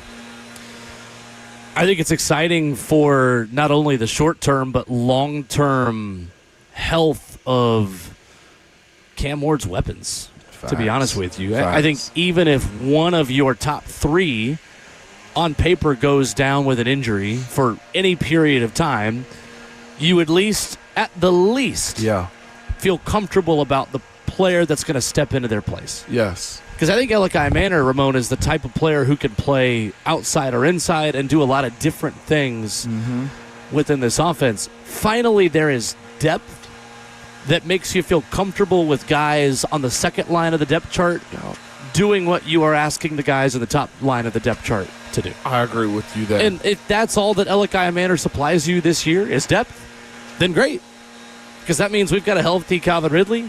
That means Carnell Tate is managing those expectations and is healthy for his first season. It means Wandale Robinson is hopefully living up to the big contract that he was given. I think Elic Ayomanor, Ramon, this season is going to have less targets than he did last year. But I think he's going to end up with more receiving yards at the end of the day.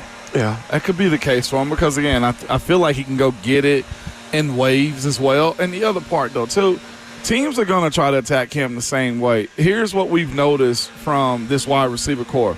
They're understanding Cam's rhythm a little bit quicker. We're seeing also these back shoulder fades be a thing. Like, their timing has gotten a whole lot better. A guy that's shown that he can be a great comeback catcher, and Elic Ayomanor, like, that's very beneficial for Cam. When you can say, hey, he's on the sideline, I know he's going to win it more times than not. We were watching a situation yesterday. It was him and Cordell Flott in the end zone for a contested pass. Good on good is what this was. You saw Elic try to move his body around, but at the same time, Cordell was fighting to make it an incompletion, and it was an incompletion, but that good on good is why you go try to find those guys that you don't really know about, like Cordell Flott, to challenge a young wide receiver like Elic Ayomanor. But at the same time, we're talking about Cam driving the ball down the field, and what could have been a catchable ball, at least in the vicinity of it, was in the vicinity of Elic, was broken up because it's good on good. Like, that's training camp right there. Cam and Elic could go watch film and figure out what can they do better the next rep. But the fact that we're speaking about Elic, who could be your third or maybe fourth or fifth wide receiver on any day, is really garnering a lot of attention. I've seen Easton Freeze get on this. He's been on the Elic train for a while. He is the conductor of the Ayomanor Express. He's been throwing coal in it for a while, has he not? Mm-hmm. And to hear his name be said so much, it's not that everybody else is not doing good. It is the fact that he's been surprisingly killing it so far.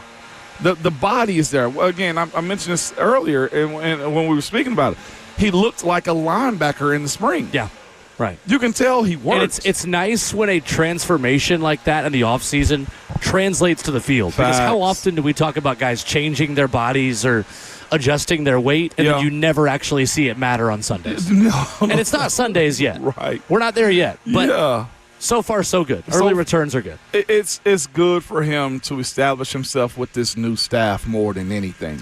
Right. These guys don't have any real allegiance to him, but the fact that Coach Sala's finding him to be a guy does. And you mentioned the most important part is Cam has the ability to grow up with wide receivers that he came in with.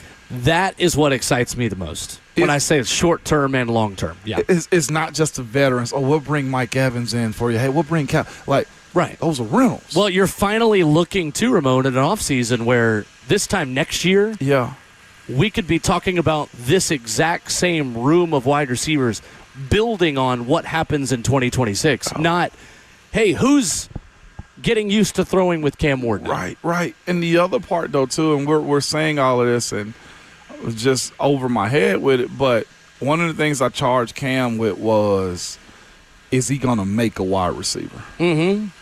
Like, Elic Ayomanor is a good example of a guy who could be that. He could make, you feel me? Like, and not in the sense that Cam's making him, but the fact that Elic's catching the balls that Cam is bringing to him, and you find guys who find their guy, like Patrick and Kelsey. You know what I'm saying? Like, we're looking at, like, Patrick Mahomes take Kelsey over the top. Well, remember when Peyton Manning went from Reggie Wayne and Marvin Harrison to Pierre Garçon and Austin Collie in Indianapolis? And why do we know their names? Exactly. You play with Peyton Manning. Julius Thomas as a tight end in Denver was nobody until Peyton Manning. Tom Brady and Julian Edelman. Like, think about these guys like Hogan. Like, yes, he had Randy Moss. And we're Moss. Talking about the gold standard. We're not asking any of these players to be – we're not asking Cam Ward to be Peyton Manning or Tom Brady. We're just giving you examples. Yeah, just setting the stage that's part of Cam's responsibilities as well, to make a wide receiver. And the wide receiver has to do his part, so you can't have a case of the drop season, stuff like that. The way I see it is this on the Elic front and on this wide receiver room. You might finally have a group – that can stick together for a couple of years. That's beautiful. It's kind of like in a rebuild, Ramon. Right now, the Titans have mopped the floors as they clean up the house and put together a newly renovated house. But the windows are still a little bit dirty. Yeah, they are. The offensive line is still not totally put together yet. Mm-hmm. They've cleaned the floors. Yeah. Wide receiver room looks a little bit better. Mm-hmm. There, you can smell the nice cleaning solution on the floors, and you can see the shine a little bit, understanding that, all right, now that I've got the floors done, maybe we're not going to be so focused on the windows being so dirty, but I'm going to get to the windows eventually. Here's what you can't do. You're not going to bring in your muddy shoes to then get the floors dirty again. And then next time you do cleaning, when it's time to clean the windows, you don't have time to clean the windows and also clean the floors. Right. You need the floors to stay clean. Yeah. That way you can focus all your time and energy on the windows. Absolutely. That's how I feel about this offense being put together right now. They have done one thing to give a foundational position room competence. Yes. And stability. The wide receiving room right now feels solid. Yes. When we talk in the 2027 offseason, We need that to stay solid with the players that have currently been put in that room together. That way we can put full time and energy and free agency money and draft capital into the offensive line, into the windows. No doubt. That's kind of where I'm at this point. It is, and let's go ahead and attach a name to it, too. The wide receivers coach, Greg Lewis. He's very vocal with them. Yep. He challenges them. You see him not be animated, but in a coaching sprint to help these guys out on each and every play. And, like, these guys come in with talent. Like, he's dealing with the one percenters. All these coaches are as far as guys been in the NFL, but you see him coaching. You see him delegating these guys. You see him now getting more out of Elic Ayomanor. And you're finding ways to get this offense intact. Like you said, Will, like, a position that's necessary in this league is in camp so far doing what it's supposed to. So shout out to wide receivers coach Greg Lewis as well, because there's other dudes that are making similar type plays as well. And shout out to Elic Ayomanor for bringing out your West Tennessee country accent more than any other player on the Tennessee Titans. Ayomanor. Yeah. That's so me, man. I'm going to get it down. Ayomanor. With a nice catch there, Taylor, as he moves the chains for the Titans. First down. Let's move the sticks there, Taylor. This will be you next Thursday on Titans Radio. Listen, I've tried to go over I love it. I say this out of love. I know. That's what I'm saying. Like, I've tried but it does bring out your Ripley. I'm just talking, and I'm kind of just letting it flow. So Elic Ayomanor is just, I'm going to get there. It's almost like the Randy Moss effect, right? It's just like nobody corrected Randy. I know what I'm saying, and you understand who I'm talking about. Absolutely understand. If you don't know who Elic Ayomanor is, I'll go to Manor if you want me to. You have some manners. How about that? I love it. I love it. But shout out to that group, though. Again, it's deep.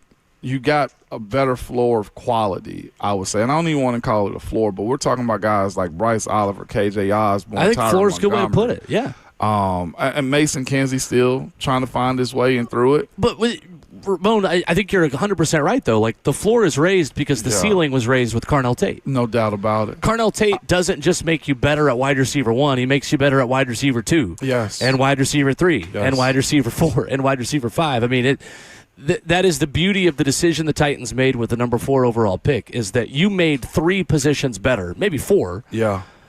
By drafting 1 player. And you can even make the argument you made 5 or 6 players better because you also made Dan Moore better because he doesn't have to block as long. Yes, you did. And you made J.C. Latham better by drafting Carnell Tate. It's why I think that was a good decision and why we always liked the Carnell Tate option for the Titans with the 4th overall pick. And I just want to even if Tate doesn't make plays, he's taking away somebody's number 1 corner, allowing Elic Ayomanor to make more plays. I heard an in-practice NFL referee yesterday kind of say something, and you speaking about Carnell made me just come to the realization about something.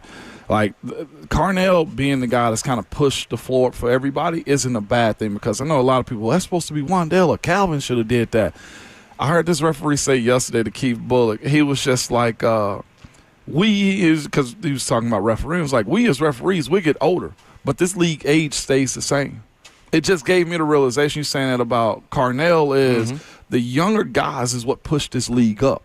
Carnell has helped push this league up, or this wide receiver room up, and that's a benefit to the Titans. It's a benefit to Cam, and it's not a bad thing that if Carnell takes the reins and or let loose of the reins and run with this thing, man. Right. You know what I'm saying? Like, that to me is, it's okay. Carnell Tate's impact might not just be seen on the catches or the touchdowns or the big first downs that he gets this team. It might just be the fact that Derek Stingley's got to follow him. Yeah. And now Calvin Ridley as a secondary option is that much better. It's okay. He raises everybody's floor on this offense. And I don't think it's necessarily a success or a failure based on the yardage that Carnell Tate gets or the receptions or the touchdowns that he provides you as a rookie. All rookie It's team just or simply whatever, the right. attention that he Yes. takes away for other guys to perform better and for your offensive line to not have to block as long. That is a positive. It is. For Cam Moore of the Titans. And I just love that this room, if it stays healthy and if this improvement continues, could stick together long enough to where now for years to come, hopefully, we feel good enough about wide receiver to go address other things. Only thing that you would hate about this is you have to wait in real time to see the final results. The fact that this is such a build-up. That's you know? just training camp in I know, general, but we're right? such I mean, instantaneous. I'm just talking about this we gotta team wait over till September. years. I'm talking about 3 years from now. Like, oh, yeah. You just, okay. That's the only thing that's terrible about it. You got to wait on all of this to build up to where it's or you talked about more nationally. And I know it don't matter now. Yeah, but every team wants that. Every fan base wants that. 615-737-1045, our number. One team that does get talked about too much is the Indianapolis Colts. And Colts players have some interesting comments about Daniel Jones this week that we will talk about coming up next.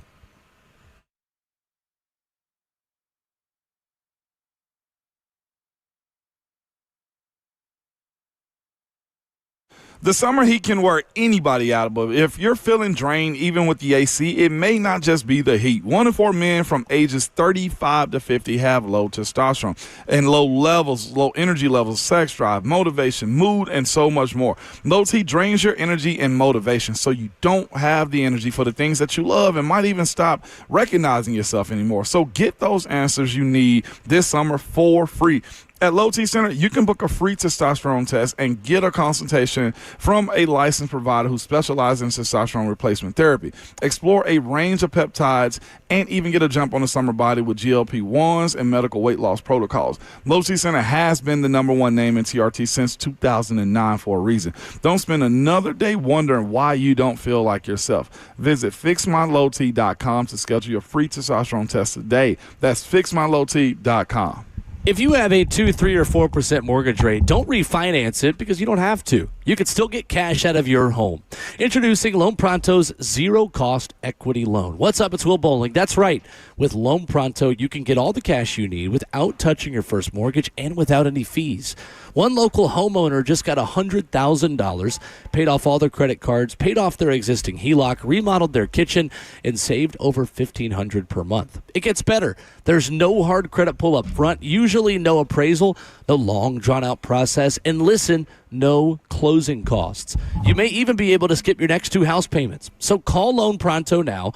Leave your low-rate mortgage intact, but get the cash you need in as little as 2 weeks without paying closing costs. That's loanpronto.com. See how much you can get right now at 615-499-5780. That's 615-499-5780 or online at loanpronto.com. For qualified homeowners, equal housing lender, NMLS 1661781, NMLS consumeraccess.org. A day at the spa, the perfect gift for birthdays, anniversaries, or any occasion. Lavish and luxurious, yet affordable. A grand gesture, yet simple for you. The gift card from A Moment's Peace. Give her the gift she won't buy herself. An escape, a bit of luxury. Something special that shows more than just words. A gift from A Moment's Peace Salon and Day Spa in Cool Springs across I-65 from Galleria Mall. Call 615-224-0770 or go online at amomentspeace.com anytime. What's happening, good people? Let me go on and tell you while you're walking into your weekend what you need to be looking for. That is a truck. Yeah, Mid-10 Ford, they got you covered. They're going to take care of you. All you got to do is slide in there and let them know, hey, man, Big Slay told me. And they will look out for you. Go in there and holler at my guys, Trey, Matt. They're going to be right there to help you walk through the process of going to get your truck. And guess what? It's nothing that's going to be pressure, no high pressure, just low pressure approach, no gimmicks, no pushy sale tactics. That's not what they're about. They're about getting the job done and getting you comfortable and understanding exactly what you're getting into. It's a one-stop shop. If you need service, Mid-10 Ford, they got you covered. They are the ones you need to be looking for. When it comes to the right vehicle, they got you covered. Even a body shop, service, financing, sales, they got it, all of that. All you got to do is go to 1319 Foster Avenue. Visit mid10fordtrucks.com.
there may not be a more important player in the AFC South in 2026 than Daniel Jones.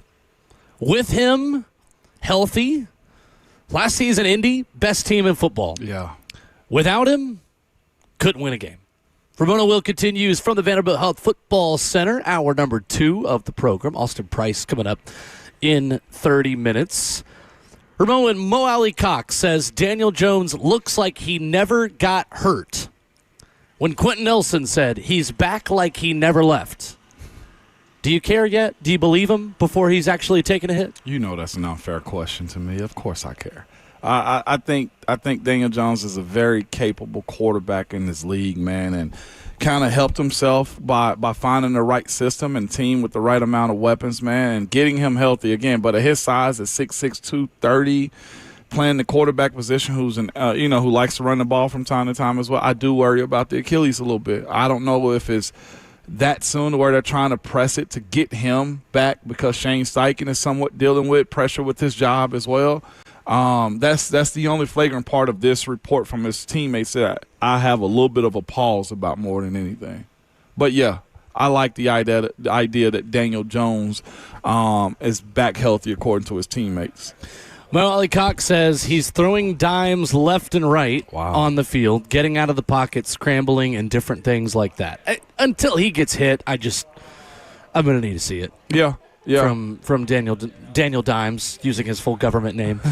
I think that Indy is such an interesting team, Ramon, because they have a very last dance sort of vibe around them. They do. With the amount of contracts that are expiring, with the pressure and conversation around GM Chris Ballard and head coach Shane Steichen, that Daniel Jones is the X factor in this division this season. I know who Houston is.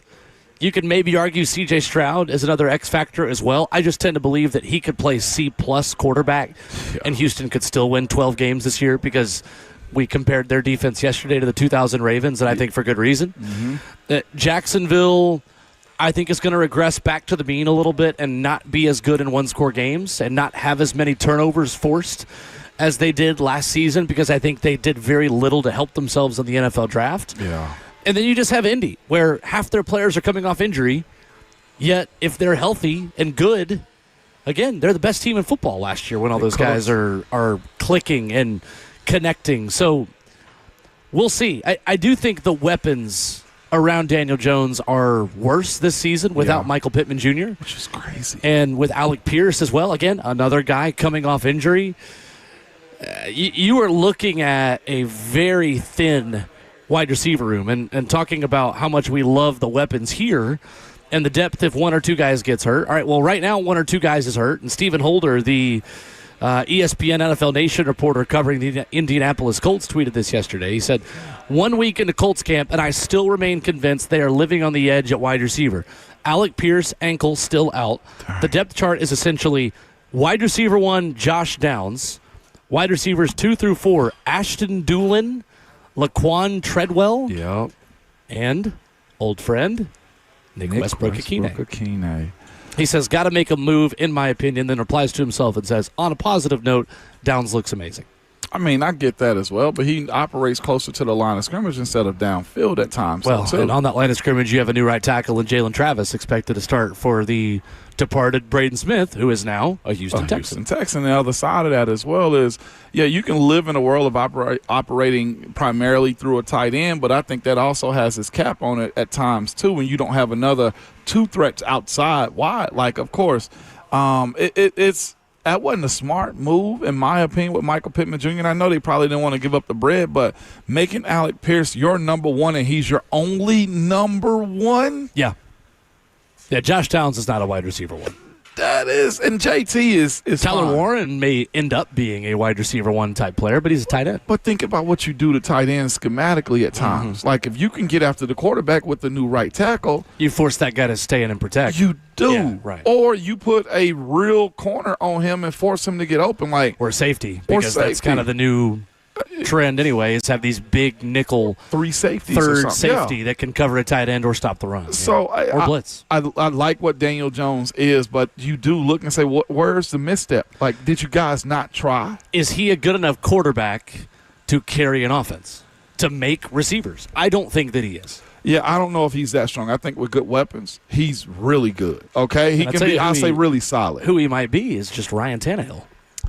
And we saw what Ryan Tannehill became later in his career when he couldn't move like he did at the beginning of his Titans tenure. It's just ankle injury. This I'm gonna be honest, it's not overly hating on what the Colts are. It is just highly questionable with the moves that they feel like they're in this window with. I think we can comfortably say they have the biggest gap between ceiling and floor in the AFC South this season. We saw it in the same season last year in being a potential 1 seed to not winning past, the month of November last season and ending the year on a massive losing streak. They're just frisky at this point. And frisky can be can be powered down, man. And that's the part that bringing back Daniel Jones, giving him a deal, like this doesn't back up those claims as you being a serious contender unless who's on this roster? Raylan Sharp, Laquan Treadwell. Raylan Sharp's the guy you're starting with reading their roster? Yes, it is, Will, at this point. Okay, who in goodness name is Raylan Sharp? Cole, and why is he the first person you're listing when looking at the Colts? Because that's what they have at wide receiver. I got another name, Coleman Owen. Okay. Yeah, sure. Yeah. It sounds like somebody playing for a Middle Tennessee private school more so than he is playing in the NFL. University of Ohio. Okay. All right. What is he? Go Bobcats. Eli Pancole again. E.J. Horton. Okay. Who? These are Samir Hagens, all right? Who? Anthony Gould. Eventually, you're going to name a player who I've heard of. Josh Downs. There you go. go. Where we were. There you go. No, but that's the room. A member of the 33rd team before they became the 33rd team at University of North Carolina. But, this is it with all due respect to this wide receiver room. Who? The last time the Indianapolis Colts won a football game in regulation was at home against the Tennessee Titans on Sunday, October 26th, to go 7-1. After that, their only win was in overtime against the Atlanta Falcons. Lost 8 of their last 9. Yeah, it's not good, Bob. Now, that's a lot to ask for a guy like Daniel Jones, who's just had, as of late, one good year to just resurrect you again. I'd say more than one, though. I mean, he had the one good year with Brian Dable in New York. For the Colts, that is. Okay, yeah, for the different, Colts. but fair. And that's all I'm saying when it boils down to a quarterback being in a position to have his weapons. I don't think they satisfied that enough. And I knew they got a dynamic running back. They got a solid offensive line. Again, why did you make this move to only keep Alec Pierce? That's fireable if it doesn't go the way Alec Pierce season needs to go this year. Well, I think a lot of people in Indy would agree with you that the guy making all those decisions should have already been fired. That's flagrant. And his name is Chris Ballard. Everybody around you's got 2 or 3 guys. 615-737-1045 is our number. Austin Price coming up at 8:20. And when we come back, the important distinction that Robert Saleh made on the kind of improvised throws and plays he wants and doesn't want to see from his quarterback, Cam Ward. You will hear from the head coach of the Tennessee Titans coming up next.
8:03. Good morning, live from the Circus Sports at the Mid-Kentucky Downs studio. I'm Justin Hawkins. Breaking NFL news earlier this morning.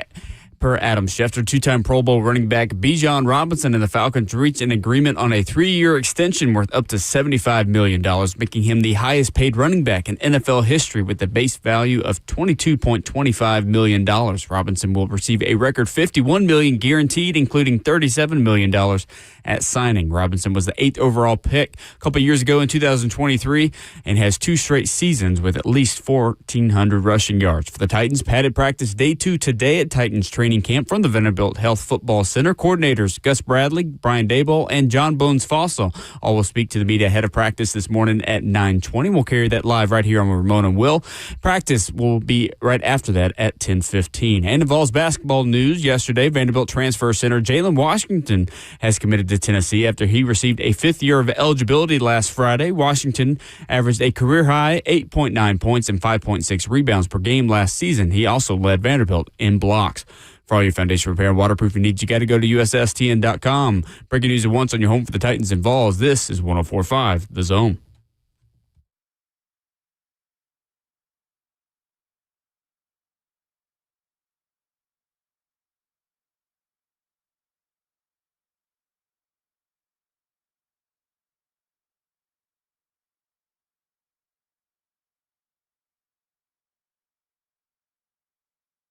Second half of the show is off and running from the Vanderbilt Health Football Center. Day number 2 of padded practices for your Tennessee Titans. We'll bring you all the latest this morning, including the full comments from Brian Daboll, Gus Bradley, and Bones Fossil, who meet with the media in a little over an hour. Stick around. Yeah. Whether you are streaming us live on 104.5 The Zone TV, Facebook Live, YouTube, Twitter, or Twitch, listening on your FM dial or on the 104.5 The Zone app, we are grateful that you have good taste in radio shows. And we'd be even more grateful if you stuck around to hear those coordinators and as well Austin Price coming up in 15 minutes. Ramon, do you agree that yesterday was Cam Ward's best day of training camp so far? Yeah, I agree. Just the entire operation of it I thought was pretty solid. He started off practice really good with a left-handed throw to his tight end. I was a little nervous about that. I kept saying, hey, don't do that. But you saw Cam be precise. You saw him be definitive in where he was going with the football as well. Of course, the 2 interceptions put a black eye on his entire day. But as far as overall operation, throwing with anticipation, and just playmaking that he had, yeah, I thought it was real good. I thought we saw Cam have his best day that I can remember out here in the pocket. Yeah. And if you did take away 2 scramble drills, one of which, according to Robert Saleh, he made a bad decision, one of which a defensive player made an elite play, it was an almost perfect day for Cam Ward. Now, that being said, on Sundays, when the lights come on, you don't get the luxury of throwing a pick 6 and calling it a perfect day. And you don't get to just omit the plays that you don't want to omit because that's part of it. You are judged by your worst plays just as much as you are judged by your best plays. There's no curve that we're grading on NFL Sundays, and nobody's going to feel bad for you when you do throw those picks. No. That being said, I like the growth that we're seeing from Cam, taking more chances in the second and third level and having success doing so against Alante Taylor, Cordell Flott, and the starting defense. I would also say you see him trusting his offensive line, his protection, and his wide receivers too. And not just his offensive line, him trusting his protection in the pocket. We're watching him settle his feet, watch his eyes scan left to right, and make passes as well. And again, we brought this up, and you said it time and time again too. His wide receivers are giving him the ability to get rid of the ball as well as they're able to get open. But it again, I'm not sure if everybody heard the sound bites or the mic'd up of Brian Daboll this weekend. But you see Daboll constantly talking to Cam, coaching Cam, telling him that's a good throw. That's where you should have gone with the ball. That was good. Hey, can't have that. That's what he's also getting in real time too, man. And I think Cam, when you match him up with a Daboll type, gets that type of direction. He's trusting the offense. I think this is an offense that is most definitely catered to him, and Cam likes operating in it. It's risky at times, but I think this offense has room for that type of stuff with how they move Cam around so far. Yesterday, Robert Saleh was asked about the 2 interceptions and had this to say about the difference between the 2 plays. Those are, I don't want to say they're non-negotiables, but thrown across your body, especially shallow, it's different if you really extend the pocket and it just really opens up for you. But when there's so much traffic in there, the one that Jermaine made was an elite play. That's your check down with regard to a boot. Jermaine made a hell of a play, but usually that check down's, you can count on it being open. But the first one that Hooker intercepted probably was a poor decision. Cam said at the end of last year that one of his big lessons from the rookie year is that he can do that he has the arm talent to be able to make that play. How do you kind of weigh wanting him to have that confidence in himself with what you're saying of line non-negotiable? Just like what I said, he can make the across the field throw. He's shown it. But if we go back and watch it, there's a difference between across the field where it's a one-on-one versus across the field in traffic. So it's just differentiating between the two. Like I said, the one that Jermaine chalked that up to an unbelievable play, but the first one, he had better options at that point. Robert Saleh speaking post-practice yesterday. That's a great way to divide the good and the bad from Cam Ward in terms of the off-script stuff, I think. You hear the uniqueness in how he described that, too. And I don't want to make this sounds like it's a day camp or daycare or he's just got a collo camp or anybody else on this team in training camp. But he said as far as the Amani Hooker interception, he said there are better options on that play for Cam. Like, he didn't chastise them and just say, we can't have that. You can't. You got to be careful with the ball. It's just like, that's a coachable moment. Cam will look at this tape the way I got it. They'll look at this tape last night, and they show Cam, this is where your outlets were right here. This is how you got to get to the point in which we just protect the ball and care and move the chains. I'm saying that the Amani Hooker one was one that you can't have. It's because, again, this offense, if you watch it in practice or the way we're describing it, there are different layers to where Cam can go with the ball. It's a matter of not trying to feast every single time. Just take those little snacks in between. That's the growth that you want. But when we discuss Cam, I feel like looking at what yesterday was, it was one of his best days, in my opinion, on playing quarterback. Like that's the step that you were needing from him and what I think his wide receivers expect from him as well. Because when they know what you're going to do with the ball, where you need to be at, Cam not bailing out of the pocket in times where he don't have to. Like, there's a trust that goes along with this, and it's not just, hey, you guys, wide receivers, running backs, tight ends have to do what you – and O-line also you're supposed to block. No, the quarterback has a responsibility in making this thing work too. I loved what Cam Ward did when he was in the pocket yesterday. I want to see him tucking and running more on these situations where he threw interceptions yesterday. Yeah, he did. I think here and now on the practice field, you are seeing him take more chances and try things, you hope, in scramble drills to try to get that chemistry down with his wide receivers. That way they know where they need to be when he does get out of the pocket. But on NFL Sundays, dude, just tuck it and run. Just go. I think he is more athletic than what he is given credit for, and I think he is more of a runner than what he has shown us so far. And that is a common thread between what I think last year's coaching staff asked him to do and what this year's coaching staff is going to ask him to do. The coaches last season, whether it was Callahan or McCoy, they wanted him running more. Yeah. And for whatever reason, he took too many chances down the field instead of taking 5, 6, 7, 8. I mean, sometimes 15 to 20-yard gains on the ground if he can make someone miss. Now, he improved in that at the end of the season, but that is one area that the coaching is not going to change because Brian Dable quarterbacks always scramble and always have some sort of running element from his time at Alabama to his time with the Giants and the Bills and every place that he's been. That is a key coaching point, and I think it's maybe the biggest coaching point that's not going to change whatsoever, albeit in a new system from what he was asked to do last year. I wonder then if that's the case, just looking at this situation, like Cam's, I guess resistance to run last year, or watching him kind of grow into it? Is it because he played in the triple option and previously at the time? Like he understands what that life is, and he doesn't want to go back to it and try to like make himself be a passer. Like quarterbacks go through a lot of stuff. I feel like we watch Tim Tebow try to figure out what he was going to be. We watched numerous quarterbacks, Cam Newton trying to figure out, okay, how do I become a quarterback that's not known for just running the ball or, hey, I just got a big arm. Like, that's the growth that you're looking for. But this is where this next step for me in watching Cam has to be him owning this offense and knowing where to go with the balls. My biggest takeaway in what Salah said about the 2 interceptions is know when there's a good play being made by the defense. Jermaine Johnson made a heck of a play, and you just got to chalk that up because that happens. The other play on the second interception or the first interception to Armani was, Cam, you got options. Do you know where they are? Right. Can we help you get there? Will you go there when you know where they are and not just go for the gusto every single time? Well, and again, when you do put the ball in harm's way late, you open up more possibilities for elite plays to be made by defenders with good instincts. Oh. That's just the fact of the matter is that when you do throw in that moment, you allow players like Jermaine Johnson the opportunity to get their hands on the football. Just never even give them the chance. Tuck it and run. Now, I did it early, and watch me give credit here to a side of the ball I usually never do. Defensively, heck of a play by Jermaine Johnson.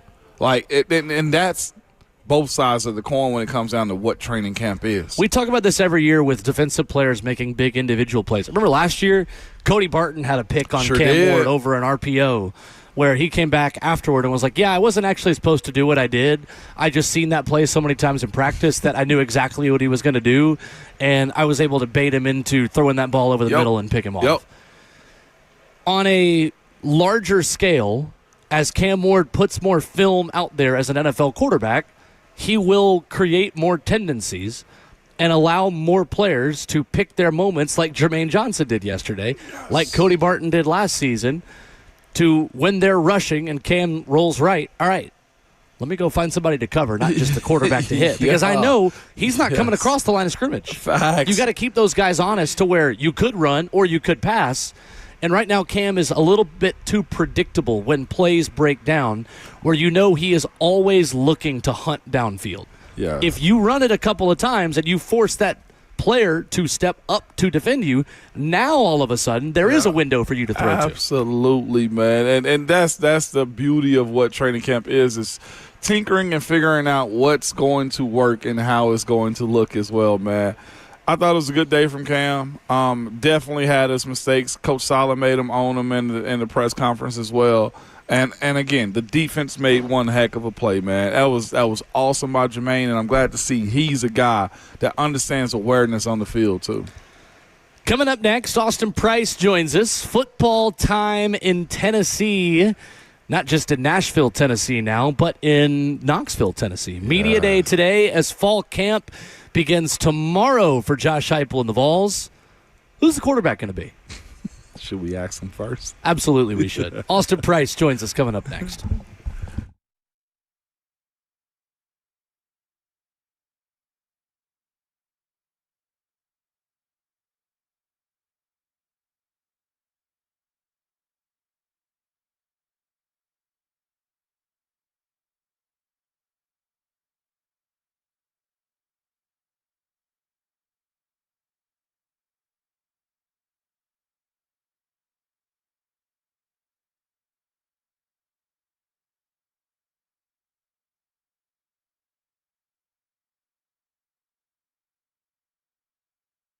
Maybe you've been thinking about moving in Middle Tennessee, or maybe you've been forced to because of work, and you're just worried about the whole process. You are stressed about getting top dollar for your home and finding that perfect dream home in the right neighborhood. What's up? It's Will Bowling. It sounds like you need Bernie Gallerani and his team at Bernie Gallerani Real Estate. Bernie Gallerani is the real estate agent with the 30-day guarantee. What that means is he guarantees to sell your home in 30 days or less, or he'll buy it. There are so many unknowns and uncertainties that come with moving. So why not go into the process armed with something that you can trust, something that is a full guarantee. That's what you get when you trust Bernie Gallerani and his team. He's so confident in his ability to help you, he's given out his cell phone number to you. 615-428-2644. No gimmicks, just a process that you can trust when you trust Bernie Gallerani Real Estate. 615-428-2644. Get the 30-day guarantee by heading online to BernieGallerani.com. That's Bernie Gallerani Real Estate. 615-428-2644.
That is Austin Price's music on the first day of Tennessee fall camp.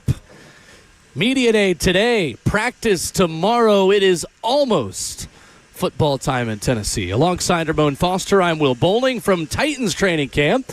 We are pleased to be joined by VolQuest's Austin Price. Austin, happy football season. How are you? We're here, everybody. We are here. We're on the cusp.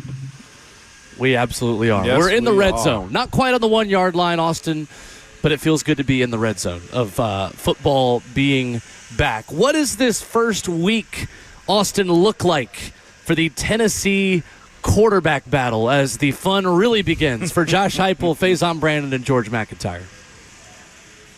I mean, a lot of routes on air, just a lot of just trying to stay crisp out there. Once they go to shells, they'll start doing a little bit more 11-on-11 work, thudding up, that type of stuff, and then they'll get into full-blown pads. And they'll scrimmage some at the end of practices, and then you'll have your first your first scrimmage coming up here in a week and a half or so, and we'll see where things go from there. But for the quarterback battle, it's about processing, it's about getting the ball out, it's about making plays. I think first and foremost, I think anybody that's played to not lose has lost. It feels like in the quarterback battles. So I think you've got to go out and make plays, but you also got to efficiently run the offense and do what they're wanting you to do. Austin, so far, where has Faison Brandon impressed the coaching staff the most in what he's been able to do in his first spring as a Vol? Yeah, I think in the spring he was able to run the offense. No, he wasn't perfect, okay? I mean, he had mistakes. They all had mistakes, just like you would imagine they would. But I think his mistakes were fewer than I think they expected. His ability to make plays was strong, and they've been impressed by his work ethic. I mean, Faison has been diligent and been in that facility, dating back to spring practice. I mean, really coming out of spring break, I'm not sure the kid ever left. I feel like he lived in the football complex over there. So I think they've just been impressed with his mentality and just the way he went about things. We're joined by Austin Price of VolQuest on 3 this morning. Austin, man, what position battles are you most looking forward to watching during fall camp other than the quarterback position? Yeah, outside of quarterbacks, Ramon, I think offensive line, like what combination do they feel fits them best? Is it Perry at tackle or is it Perry at guard? Because that determines, who your tackle and who your guard is based off of what they want to do with Jesse Perry. And then defensively, I personally want to just see kind of what they do at safety. You've got so much more depth there than they had a year ago, more talent there than they had a year ago. How does that translate for this team? What direction do they want to go in? I think Anthony Poindexter is going to play a lot of bodies back there in terms of he's going to have a healthy rotation of guys. And then wide receiver number 3, who is that? Who is wide receiver number 3? Is it Ra-Ra, Rodarius Jackson? Does Tristan Keys come on? Does Travis Smith come on? Who's wide receiver number 3 opposite Mike Matthews and Braylon Staley? No doubt. Man, also, who is an X factor on this team you've kind of got your eye on, or you've had your eye on when it comes down to this 26 season? It's always a guy that kind of shows up. I feel like last year was kind of Braylon Staley, just kind of came on the scene. Of course, Colton Hood did as well. Who's somebody else on this team that could be one of those types of guys? I think Javen Gordon makes a lot of sense. He and DeJuan Morris. I think it's the combo of those two because they offer a little bit something different. They have two totally different skill sets. And so who can be the number 2 running back, or how do they, is it a committee number 2 running back? Who the number 1 running back is. Is it a committee number 2 running back? Because, again, I think what DeJuan Morris brings and what Gordon brings are two different things. And depending on your opponent, it could help you to use one more than the other. Austin Price of VolQuest, our guest this morning on the week of fall camp beginning for Tennessee. Austin, how much do you think the Penn State transfers are helping this defense get used to the Jim Knowles system, with all the talk about how long it takes often for Jim Knowles' system to kind of look like a Jim Knowles defense when he gets to a new school? I think they've helped out immensely. Just in talking to people that were at Penn State on the coaching side of things, this is a defense that's further along than Penn State was a year ago in learning the defense. And I think part of that's the amount of staff members that he was able to bring with him with knowledge of the defense, and players that have been in the system and their ability to teach their teammates. So it feels like, based off of what everybody says, that they're further along in the install than they ever were a year ago, which I think is obviously a positive, right? So we'll see what that means once you start playing real games. But they believe that they are ahead of the curve here. Austin, what freshmen do you see maybe earning more opportunities these next few weeks? With how many guys played last year, maybe earlier than they were ready, you obviously like the class coming in, but who catches your eye as a true freshman player who you think has got the opportunity to earn some minutes over these next few weeks? Faison Brandon. Well, that's a good place to start. Listen at the laugh. I think that's the one that sticks out the most because it's common sense. Tristan Keys would be option 2. After that, you're going to go, can Braden Rouse or TJ White factor at linebacker? They're so deep there, but can they factor there? JJ Finch at the defensive tackle spot is someone that I'm watching early in fall camp. He's got something to him the coaches are really, really high on. And then in the secondary, I would go Jamian Theodore as a potential player who could maybe earn some time. No doubt about it, man. Man, Austin, what did you guys take away with your sit-down with Danny White on the site this week, man? He seemed to be very thorough and kind of laid out some stuff, man. Where has he kind of shifted his mind in the Tennessee Vols brand with the guy with your time that you guys had with him? Well, I think Danny has just embraced the NIL era. I'm not saying he was ever anti-NIL, but I think he was more skeptical to the whole thing when it originated. And I think he's just kind of like, you know what? These are the rules that everybody's playing by. So we're just going to roll with them. We're lack of rules. And so that's, I think he's gotten aggressive and the ability to try to go out and earn money, put Tennessee and around brands that are going to be able to, pass the smell test for NIL, all those things. I think he's just to the point where it's about, pushing every program on campus to the best of his ability, and not worrying about any of the other stuff, just focusing on Tennessee. No doubt. Speaking of focusing on Tennessee, man, moving over to the hardwood, how big of a role could Jalen Washington play for the Tennessee Vols basketball program this year, man? What did that move mean for Rick Barnes and his squad? I think, obviously, I don't think talked about enough that Tennessee really needed another post player, Ramon. They had a couple of nice pickups in the portal, but I think that's where this roster was really coming up short. Mm-hmm. And that's where I think they've really been able to, expand this roster is by adding a guy like Jalen Washington. 6'10", big-bodied, played 3 years in North Carolina, played 1 year at Vandy, has been in the Power 4 level, has had success, rebounds it at a high level.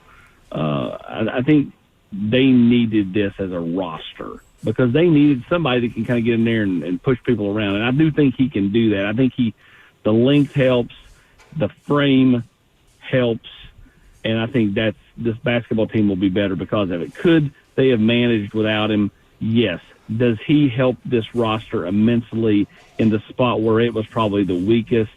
Absolutely. It'd be like going back to last year's roster and saying, hey, we got this guy who can score the basketball, and you've been like, yes, sign me up. Like they needed that one extra scorer last year. This year they needed that one extra big man, and they were able to get it.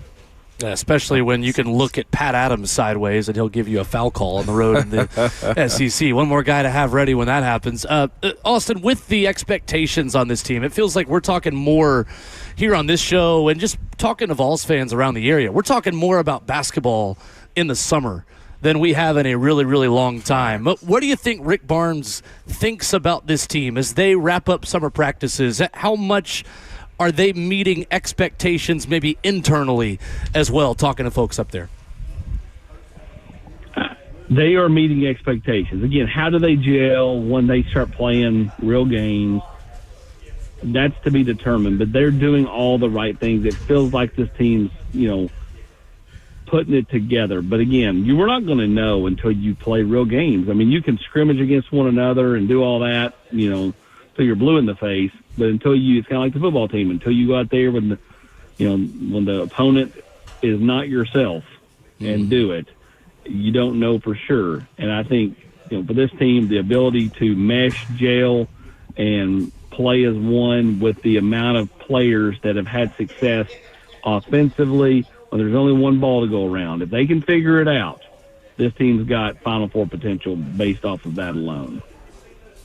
I love it. Don't promise me a good time, Austin. On day one of Tennessee Fall Camp, of course, stay locked in to VolQuest.com for the absolute latest from media days, from fall camp, for basketball, for baseball, for everything in between.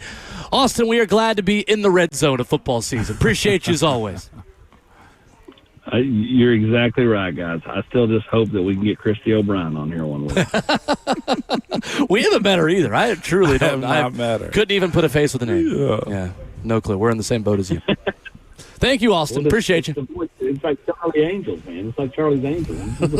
Well, hopefully one day you're out and about in Nashville and you just hear the voice and you go, wait, Christy? Well, Christy's the only one, Austin, who's had more airtime than David Gabriel Georges in these visits with you over the last 6 months. So, yeah, she's a very important person in our lives. Exactly. All right. Thanks, guys. That's right. Appreciate you. Thank you, Austin. Appreciate you. Austin Price with us Tuesdays at 8:20. Love it. Stuff, man. Face on Brandon, the most impactful freshman. Yeah, right. That's a dumb question. I should have framed it differently.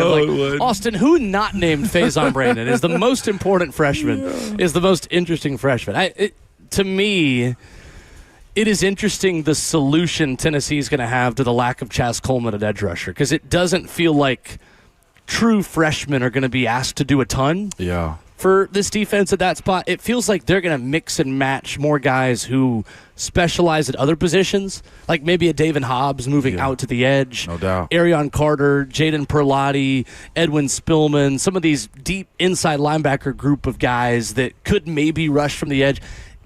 They're kind of going with what they know there versus throwing a true freshman edge rusher into the fire before they're ready. I think that's probably a smart way to live, considering you probably feel comfortable about 5 or 6 of your inside linebackers this season. You do. That's what they have a plethora of right there, is those linebackers. And again, in this defense, I have a feeling he's going to have them play downhill and get busy at the line of scrimmage as well. These guys will have a rush plan, man. Again, you don't make it and have a reputation of Jim Knowles if you can't find ways to maximize what you already have in house. Right. This isn't fully his squad the way he would have built this defense, so you got to improvise, and that's what I'm looking forward to seeing what it's going to look like.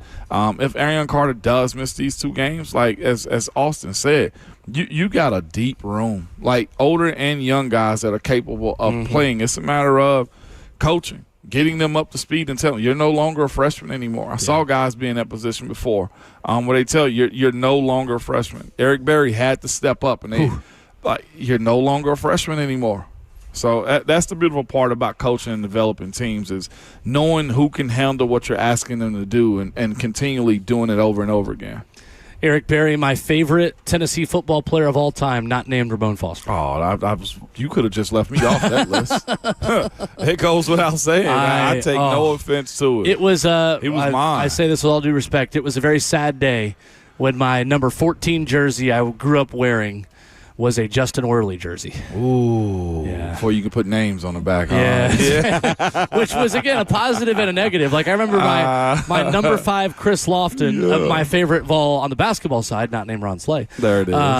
My favorite basketball Vol, that became a Jarnell Stokes jersey, who did not have a charge against Michigan in the Sweet 16 in Indianapolis, and I will die on that hill. I am still bitter about that. Then that became a Manuel Negredo jersey. Shout out. You did not have a Manuel Negredo mention on your bingo card this morning, and if so, you're lying to me. But that was always the way I would have to look at it as a kid. It's like, all right, I've got this jersey that is now, because he didn't have a name on it, obviously, it now belongs to somebody else. Like, originally, I think it was a Bryce Brown, back when they would have the number 11, when he was the number 1 running back in the country. The last time Tennessee had the number 1 running back in the country, maybe Jalen Hurd would have something to say about that. But then that became Justin Hunter after it was Bryce Brown. That one worked out very well. That's insane to me, This man. is my childhood. This is. I could go all day on this. I'm going to be real. You're dropping names, Will, that I lost track of because I know I was so deep in my career that I wasn't watching like that. You were just losing friendly, not money, wagers with teammates on games like the Pouncey Twins when Tennessee would play Florida. And as these players were playing. No, I never lost to Bud Dupree, though. Never lost that one. That's well done. Never lost that one, good brother. 100%. But Dupree played at Kentucky, for those who forget. Yeah. But anyway, I remember when Bryce Brown was on the cover of, I think it was an Athlon Sports magazine, playing the Army All-American game as the centerpiece of Lane Kiffin's first recruiting class at Tennessee. Career finished at Kansas State. Never ended up living up to it. I wonder what would have been the difference in his career, though, had he stayed at Tennessee. Because going to Kansas State, in that era, transferring out, you had to sit out a year. Bill Snyder era, that's right. But you had to sit out a year, and you lose that time as far as your development goes. So that was a bad era. Now these guys can just move when they want to. Yeah. I ain't mad at it. I'm just calling it out for what it is, you know? It's fair. I do know we'd have lost a lot of guys at UT had that been the case, though. Guys that just wanted to play early, who were 4-star guys who didn't get the shot that they wanted. We would have been in disarray. Do you think you would have had any thoughts of going elsewhere? Tennessee was my dream, though. Yeah. Now, here's the caveat. Money would have played a part for sure. Sure. I did feel like my sophomore year I deserved a better chance to start. So, like, that next year, it motivated me to actually work harder. 07, 08, I was starter, most improved in the spring again. But you don't get that anymore. I probably would have had an agent and say, hey, your brother's at Louisville. You can play your last couple of years with him. You know what I'm saying? Like, we're like, hey, this team lets you play tackle right now. Exactly. Yeah. Arkansas recruited me really hard. Ole Miss recruited me really hard. Like, you weren't far from Arkansas. That's what I'm saying. Like I don't think I'd have went home to Memphis, but like thinking about the opportunities that would have been there. There would have been opportunities, you know, and you don't say, like, sophomores, they usually don't stay around in this era anymore when they feel like they got an opportunity. Yeah, for sure. Coming up, the details on Bijan Robinson's contract coming out as he has agreed to a new deal with the Atlanta Falcons. What does that mean for 2 other running backs, one in the NFC, one in the AFC South, who could be looking for paydays next? We will talk about that coming up next as we wrap up hour number 3. Ramon Foster, Will Bolnick, Ramon Will, 104.5 The Zone.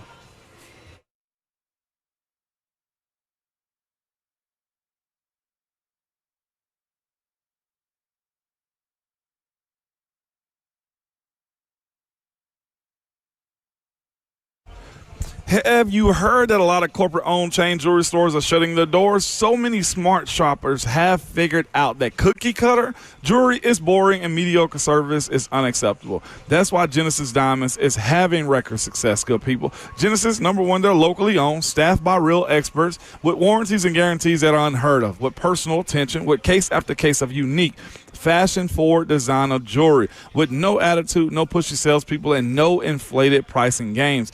Genesis not only guarantees the best prices, but their quality is second to none. The world's top bridal designers have chosen Genesis as an authorized retailer because they meet the highest standards. Whether you're looking for a classic ring or ultra-modern ring, a natural diamond or a lab-grown diamond, Genesis has options for you at every price point, and you will love the laid-back, fun experience. It is as far from a Wall Street corporate box store as you can get. Genesis Diamonds are located in Green Hills and Cool Springs, and do not miss their amazing selection of luxury pre-owned Rolex watches.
Wrapping up hour number 3 of the program. Coming up in 30 minutes, Titans coordinators meet with the media. Brian Dable, Gus Bradley, and Bones Fossil. You'll hear it right here on Ramon and Will. Padded practice number 2. We'll get you ready for that. Coming up here in just a few minutes as well. Bijan Robinson got paid this morning, Ramon. Yeah, he did. 3 years, $75 million, 51 guaranteed, 37 at signing. Base value at $66.75 million makes Bijan Robinson the highest paid running back in the league in average annual salary. I'll start here. Do you think Jahmyr Gibbs exceeds this number? Not do you think it should happen, do you think it does happen when he gets paid by the Detroit Lions? I say no. I just don't know. Like, he's done it in a tandem more than I feel like Bijan has. He also has a veteran quarterback that kind of leads the way and feed the beast when it comes to Jahmyr Gibbs. I feel like his role is not like a primary role for his team. It can evolve into a primary role for what the Detroit Lions are, but Bijan is the end-all, be-all for most of that offense. So Bijan, to me, I think commanded the most, and you might have Jahmyr, in my personal opinion, be right under where Bijan is. Like, that's kind of the way I'm seeing this situation. I need to look and see what accolades are, though, too. I think you're being harsh on Drake London, who's a nearly 1,300-yard receiver in 2024 with the Falcons. Absolutely, I get that. But when you look at, like, the non-quarterback issue that Atlanta has, I think there's a little bit more of a, hey, Jared Goff is helping make you be this. And I feel like Bijan Robinson makes it happen in Atlanta more than, he does. They got more weapons. I ain't going to say more weapons. I don't know, though. There's a better contingency, I feel like, in Detroit than they have in Atlanta, personally. So Atlanta, Bijan Robinson, Drake London, Kyle Pitts. Mm-hmm. In Detroit, Amon-Ra St. Brown, Sam Laporta, Jahmyr Gibbs. I think it's pretty comparable. I just think they've got a better quarterback where you don't have to rely on the running back as much. Do you see him getting more, Jahmyr Gibbs? I do. You do? I just think in terms of the timing of these deals, I think he is going to marginally reset the market. Wow. I don't have it going. I think it might be 25.1. Like, I think it's genuinely that much to where it's going to be really similar. And I think, too, you have to look at the ability of Jahmyr Gibbs in the passing game to help out that offense. And what do his numbers look like if he didn't always have David Montgomery to also take some of his carries, whereas Bijan Robinson had Tyler Algier? Who's a bigger NFL star, Bijan or Jahmyr? That's a good question. Because I'm putting the star effect in it when I look at Bijan's contract that he just got. Like, I don't know. I think it's similar.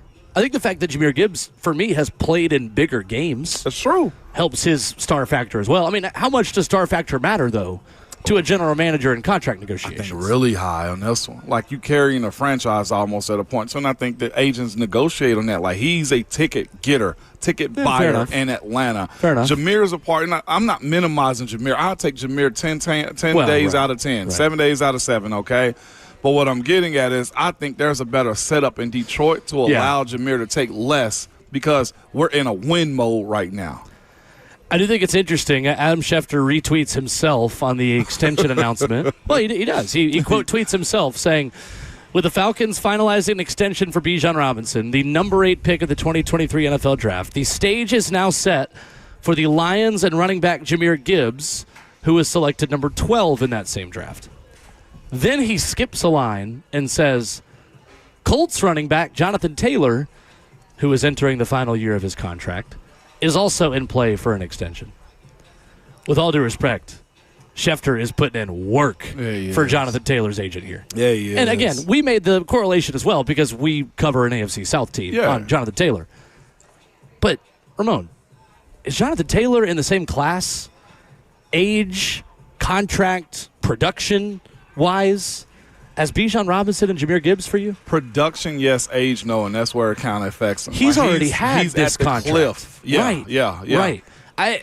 Schefter is not hiding the legwork that he is doing for Jonathan Taylor's representation. Absolutely not. That's also who feeds him at nighttime as well. If he even eats. I don't even know if he eats at this point anymore, man. But you're right. If I'm JT, I am asking. Let's say if JT's at, I don't even know where his contract, $16 million.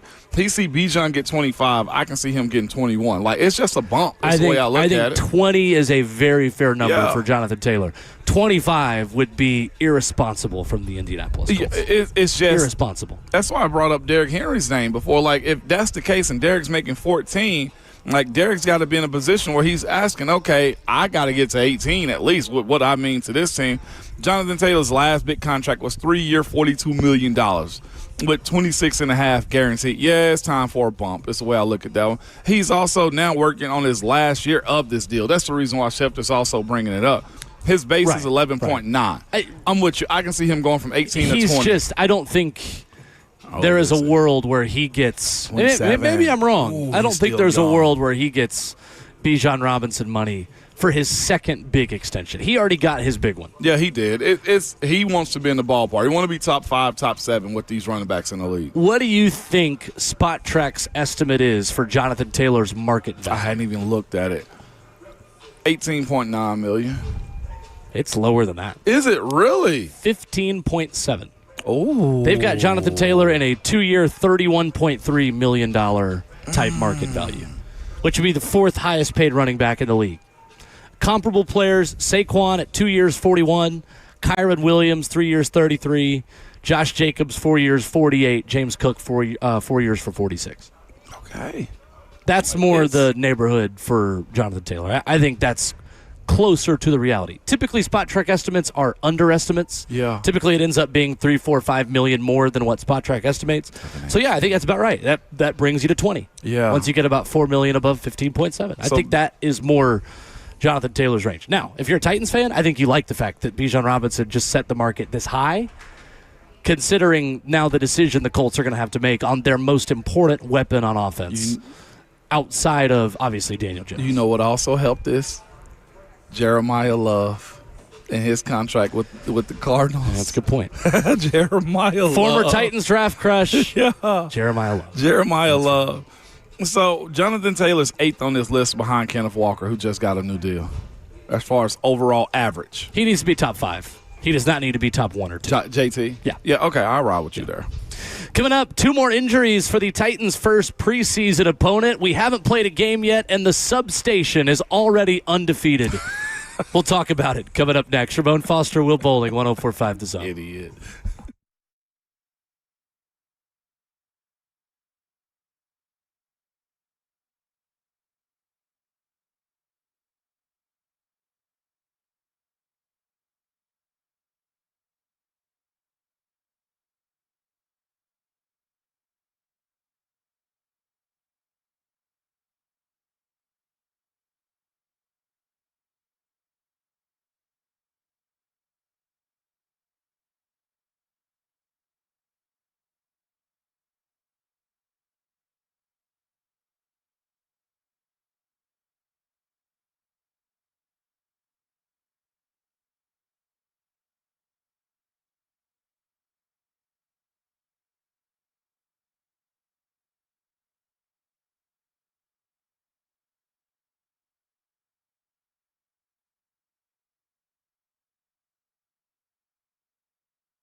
9:03. Good morning, live from the Circus Sports at the Mid-Kentucky Downs studio. I'm Justin Hawkins. NFL news earlier this morning per Adam Schefter. Two-time Pro Bowl running back Bijan Robinson and the Falcons reached an agreement on a 3-year contract extension worth up to $75 million. It makes him the highest paid running back in NFL history, and it has a base value of $22.25 million.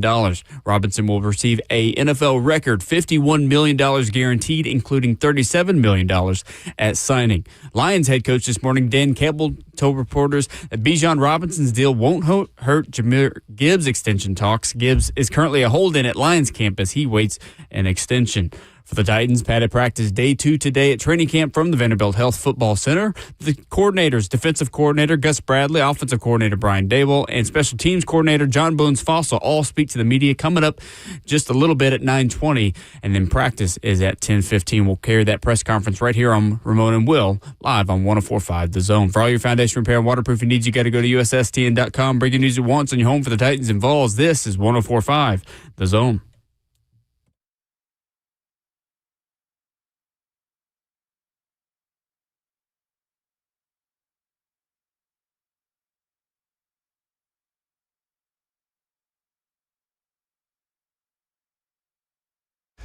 Away we go into the fourth and final hour of the show, Tuesday morning on Ramon and Will, live from Titans training camp. Day number 2 of padded practices getting started imminently. Coming up in 15 minutes, you'll hear from Titans coordinators Brian Dable, Gus Bradley, and Bones Fossil as they kick off festivities here this morning. Practice 1 hour away. Ramon Foster, what do you want to see more of today that you liked yesterday as pads went on for the first time? The O-line setting the tone. It's so much is predicated on them being able to establish what they are and how they protect their quarterback. And honestly, who's going to be the young pup that turns into the big dog for that team? Like, I know they got some names like Dan Moore is not necessarily your out front type of guy. I think in the room, and I've heard this from guys in Pittsburgh, and I know it's the way he is here, but you want him, he's in a position where he's a classroom leader. You want to see who's going to be that guy that challenges this defensive front, because there's a lot of veteran guys over there, I think, that'll punk you if you allow them to. So to see JC kind of set that tone yesterday, more of him, more of that, man, and it's easy for me to say that, but that's kind of where good teams are. They got good units like that when it comes down to their bigs, and I want to see this O-line continue to do that. Not make this a day in which you say, whoa, defense got them back today. It shouldn't be overly obvious is what I'm getting at. Sure. Question for the people before questions are asked of the Titans coordinators in a few minutes. Are you subscribed to the 104.5 The Zone YouTube channel? Beautiful. Maybe some new viewers. We got over 200 of you watching right now on the 104.5 The Zone YouTube channel. We love and appreciate your good taste and appreciate you hanging out with us. If you are there, you may check and see I could still hit the subscribe button. Go ahead and do that, because we are actively approaching 20,000 of you who have subscribed to the 104.5 The Zone YouTube channel. Our goal is to get there by week 1. Yeah. 20K by week 1. Let's see it. And there is nothing wrong with that whatsoever. Nothing wrong, no price. We're not going to show up at your door. If you pay extra, we will. Zero but price. We will not show up at your door. Just hit the subscribe button. You're going to know when we're on the air. It helps us, and it helps you as well, because you're going to get the best training camp content from all of us. Yeah, no doubt. And it's been good, man. Bucky usually gets some post-practice guys or coaches or whatever else. Yep. Will and I inform you for the prep for the day, man, and the rest of our teammates are playing their parts too. So go ahead and do the right thing. You might burn a quarter of a calorie hitting that subscribe button. You might. Yeah, I remember the old trick you were told in school of moving your finger a certain way. It was like you burned a calorie each time. So just move your finger towards your mouse and click subscribe, and you'll burn a calorie. That's all we're asking, Will. The 49ers wide receiving core is the walking wounded, and it's August the 4th. Tough. We are already there, Ramon. The San Francisco 49ers are in midseason form and are going to practice with the Tennessee Titans in exactly a week next week in San Francisco. Ian Rappaport of NFL Network says that Mike Evans has a quad strain that does not appear to be serious and could get resolved relatively quickly, but he says is certainly something we are going to keep an eye on. San Fran has already lost Ricky Pearsall for the season. DeJon Stribling, former Ole Miss wide receiver, drafted 33rd overall by the San Francisco 49ers. He is injured, as is Christian Kirk. Are there going to be any wide receivers for these Titans DBs to go up against next week? Not at this point. Not guys that's going to overly challenge them when it comes down to what a joint practice is supposed to mean. Like, and not just that, but like for Brock Purdy's, for his career's sake, how do they craft a team that's going to be sustainable enough for them to play in that NFC West division? They already got. I'm not in this year here. To believe in what Mike Evans is going to be. He's working next to that substation. If it is or not real, at least the perception of it has already hit him. He's already got a early injury. He's got age going against him as well in the NFL. And now you're trying to find ways to continually piece this offensive line together. The one thing that they have going for them, they got a lot of youth on the defensive side of this. Mm-hmm. This offensive line will be challenged when they head to San Francisco. This will be a group that will try to show them, hey, Coach Saleh, I'm up this year. Come get me out of San Francisco as well. Like, they're putting on display for their previous defensive coordinator, Robert Saleh. So there's going to be a sense of pride in what those guys are going to be actually. That will be the best work, in my opinion. I think that's going to come up there. But also, they got a secondary I think is pretty solid as well. But as far as wide receivers, the 49ers and the Titans cornerbacks go, they should dominate. Their rookie defensive end, Mikhail Kamara, the defensive player of the game in last season's college football playoff national championship game for the Indiana Hoosiers, torn ACL. Carted off the practice field as well on Saturday. Torn ACL, according to a report from NBC Sports Bay Area. Waived with an injury designation. Undrafted player out of Indiana. I mean, his knees still matter too, even though he's undrafted, obviously. But not a player who was maybe expected to be a major contributor for them this year. But again, everything is fine in San Francisco. Like, we are walking into a burning house and the guys out front literally telling everyone everything is fine. There's nothing to see here when we get to Santa Clara next week. Man, it's funny. Sony Keeley, our 6th Man of the Year candidate here at the Zone, man. You know what I'm saying? He got the best comment of the chat so far. Which is often the case. What's he got this time? He said, rebooting Stranger Things and setting it in San Francisco 49ers substation. Yes. That's hilarious. That's going to be a watch of mine. I would watch that season. I would watch that. Probably get higher ratings than the last season of Stranger Things, which I still liked, but wasn't universally loved. Imagine the lawsuits 15 years from now if that substation prove to be a detriment. Apparently they've looked into it and there's nothing to it. Yeah. All I know is the facts are the facts. The San Francisco 49ers are consistently the most injured football team in America at any level of sport. I could point out a reason why. Like, that offense is fast downhill. It's side to side, super quick, and very physical as well. So that probably plays a part into these injuries. The Kyle Shanahan system, to me, when it boils down to how creative it is, how eccentric, the moving parts with Kyle Juszczyk turning into an all-pro type of guy himself. Just think about the guys they've had. Like, I don't want to call it self-sustainable, but he does have an offense, man, because of the motions that they use and do. Yeah, that allows for it to be violent, but also causes these type of injuries from time to time. Because is all of these players offensive that you've mentioned? Ricky Pearsall, of course, medical staff / misjudgment. And last year they had a lot of defensive injuries too. Okay. But yeah. Okay. Yeah. A lot of both. Tough place to be at, though, to starting off the season with so much on the line for them. A couple of comments on YouTube saying, I don't love the Titans going to practice there. They will not just be there, though. I think it's just the one scrimmage kind of joint practice. Not necessarily just scrimmage, but joint practice they'll have with San Francisco. But they're not just going to be in San Francisco. Absolutely not. They won't be there. And it's going to be, I think, a good test or two. It's just like playing on turf. One day is fine. But they do have grass in their stadium, so there's that. That's true. Yeah, they got grass in their stadium. That's true. One of the best stadiums I think I had gone to in my last year. Okay, I'm glad you said that. I saw a list the other day on ESPN Radio. Somebody, national ESPN Radio, said that was in their bottom 5 stadiums in the NFL, Levi Stadium. I liked it a lot last year. I liked it a lot. Maybe because we had to go in on the team bus, though. Wow, fair enough. Yeah, maybe getting to it is tough. But inside of that stadium, it is a luxury spot, I thought man. It was really cool. Yes, very cool inside of that stadium. Update, of course, it's new-ish. That was one place where I got a lot of smart aleck comments going up and down from the booth to the field to do sideline. There are a lot of stadiums, as you know, that have interaction with fans as you go up and down. And there are some stadiums that have a private elevator behind the scenes, kind of back of house for media. But San Fran, you got to go up. I believe it's the 5th floor is media, and the 6th floor is the rooftop that they allow fans to have for club level. But every floor from 1 to 4 is a different club level or suite level. And you get a lot of like, oh, guess we're riding the elevator with the enemy. Like, oh, sick, bro. Dude, that's hilarious. You practice that one in the mirror? That's so funny.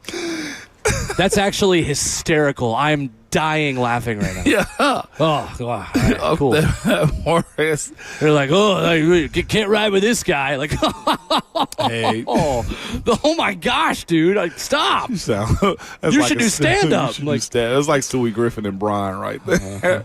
But with that being said, though, they are a very passionate fan base. I'm thinking of the Peter is using a stud finder, trying to find the stud in the wall. He goes, beep, beep, and then it beeps on him. He goes, turns out I'm the stud, and Stewie just it just starts dying laughing. He's like, oh, man, I know you and I have our differences, but, man, sometimes, that is good. Don't make me go look Literally that what one I sounded up. like. I'll find it on the break. Coming up next, Brian Dable, Gus Bradley, Bones Fossil, Titans coordinators meet with the media after this. A day at the spa, the perfect gift for birthdays, anniversaries, or any occasion. Lavish and luxurious, yet affordable. A grand gesture, yet simple for you. The gift card from A Moment's Peace. Give her the gift she won't buy herself. An escape, a bit of luxury. Something special that shows more than just words. A gift from A Moment's Peace Salon and Day Spa in Cool Springs across I-65 from Galleria Mall. Call 615-224-0770 or go online at amomentspeace.com anytime.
Ramon Will rolls on. Titans training camp. Vanderbilt Health Football Center. I feel really groovy talking over this music. Get the people moving, man. Yeah, I'm rocking back and forth. Titans coordinators are going to speak in seconds. I think It hadn't shown up just Brian yet. Dable will be first, but I don't know that. We'll let you know when they're ready, and you will not miss a single thing. We do have the audio of the Family Guy clip we were both thinking of without really saying it. This Stewie's reaction here at the end of this is me when I ride the elevator in an NFL stadium with fans. That's it. Peter, how is a stud finder going to help with this? Beep, beep, beep. Looks like I found the stud. Oh, I know we have our differences, but stuff like that, it's fun. Oh, man, yeah, it's fun. It's fun. Stewie's awesome, but nobody can hear him talk. But we can hear Brian Dable talk right now, though. In a matter of seconds, as soon as Justin tells us that the technology is ready. Brother Hawkins. We will take you to Brian Dable here in just a moment. He was fired up. Didn't he ask you yesterday after practice, where's my wife? Yeah. Like, hey, what's going on, man? I'm just trying to find my wife. Okay. All right, Coach. Good to talk to you. Good to talk to you, Coach. That was hilarious from him, man. But he's just floating out here. Here he is, Brian Dable, meeting with the media now. A lot to work on, but pleased with where we're at the start here. Robert Saleh had talked about the 3 pillars of quarterback in the red zone, third down, and 2 minute. What's your take on that? Do you feel those are the 3 pillars as well? Yeah, they're important situations. You know, how you perform early downs can really help you in those situations as well. Skipping third downs, being able to run the ball in the red zone, 2 minute, you know, you're getting ready to, you know, deal with a bunch of D linemen that, you know you got to throw the ball. We're putting them in disadvantaged situations. Hired a new analytics guy, Benny. He's done a really good job of, you know, going through some of these situations. I've sat down with him, talked to him, you know, percentage-wise, you know, where we put the ball, how much time we have left, how many timeouts, how many teams have done it in the last 5 years. Sometimes it's 10%, 9%, 20%, 30%. You have to give young quarterback, really all quarterbacks, as many of those situations as you can. Red zone, same thing. We've done a lot of work down in the red zone, and third down, you know, the longer the yardage, the lower their percentage, the more looks you get, the harder it is to protect. You know, the easiest thing for a defense is know when you have to drop back pass, and they can tee off. So, again, it kind of goes all together. Those situations are critical, but so is first and second down. Maybe Cam's best traits are as a player, and how much is the offense or what you're going to do going to be geared around that? Well, we're going to try to gear it around Cam, but also the other guys too, and what they do well. It's a team game. It's the greatest team game there is. It takes all 11. You know, you can watch a clip from a practice, and it looks really, really good. And there's 10 guys doing the right thing, and one guy just not, and the play could not be as productive as it should be. So we'll try to, you know, continue to grow scheme-wise. You know, with Cam, his job is to, you know, lead the offense, to make good decisions with the football. To throw it where he speaks to throw it, to get us out of bad plays if we don't have the right look, to make the right decisions on a play-by-play basis. And that's not an easy thing for a quarterback. There's a lot of things you go through. But again, you know, back from OTAs to now, he's grown every day. We're continuing to evolve the system, and he's done a nice job. Trubisky told me he's been in some situations where he might make a positive play, but still in the film session he'd be told he was wrong, he didn't go where he was supposed to, things like that, and that you are very counter to that. How important is it for you that your quarterbacks and Cam don't feel that way when they find something good, even if it's not necessarily what you were looking for? Break it down for me again. Sorry. So you find something that's not necessarily what the play called for. Yep. It's positive. They do something else. They hit a play, and maybe it wasn't the right read. Again, some of those are that boys. You know, they have to play the game. We're standing on the sideline. There's rules to every play for every position.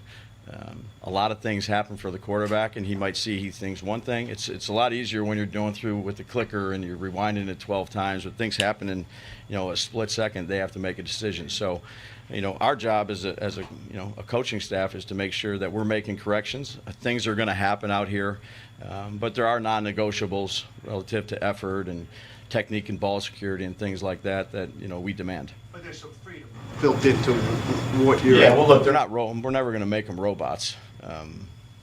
There's part of it is feel, part of it is an instinctual feel that I think, the quarterbacks that have been out here have a pretty good understanding of that. They're athletic, they can make some loose plays, and we're going to build off of, again, whether it's a mistake or they thought they saw something. Our job is to go back into the classroom and make sure we're all on the same page. And they might have a different vision of it, Paul, from being back there in the pocket than I have on the sideline. Usually the first thing I'm going to say to those guys when they come off to the sideline is, what'd you see? Unless it's just a complete, shouldn't do that. Cam has said he's grown a lot in understanding the why of what you're calling. How have you seen that show up when he's operating on the field?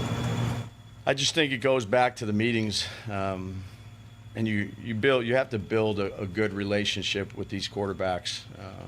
It's a high pressure job.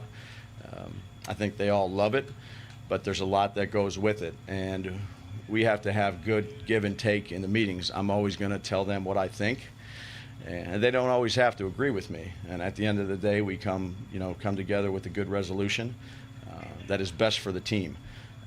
There might be times where Cam says, "Hey, I'd like this, this, and this." And I look at it and I say, I don't really think that's good because of what they're doing here. And then he'll look at it and say, yeah, you're right.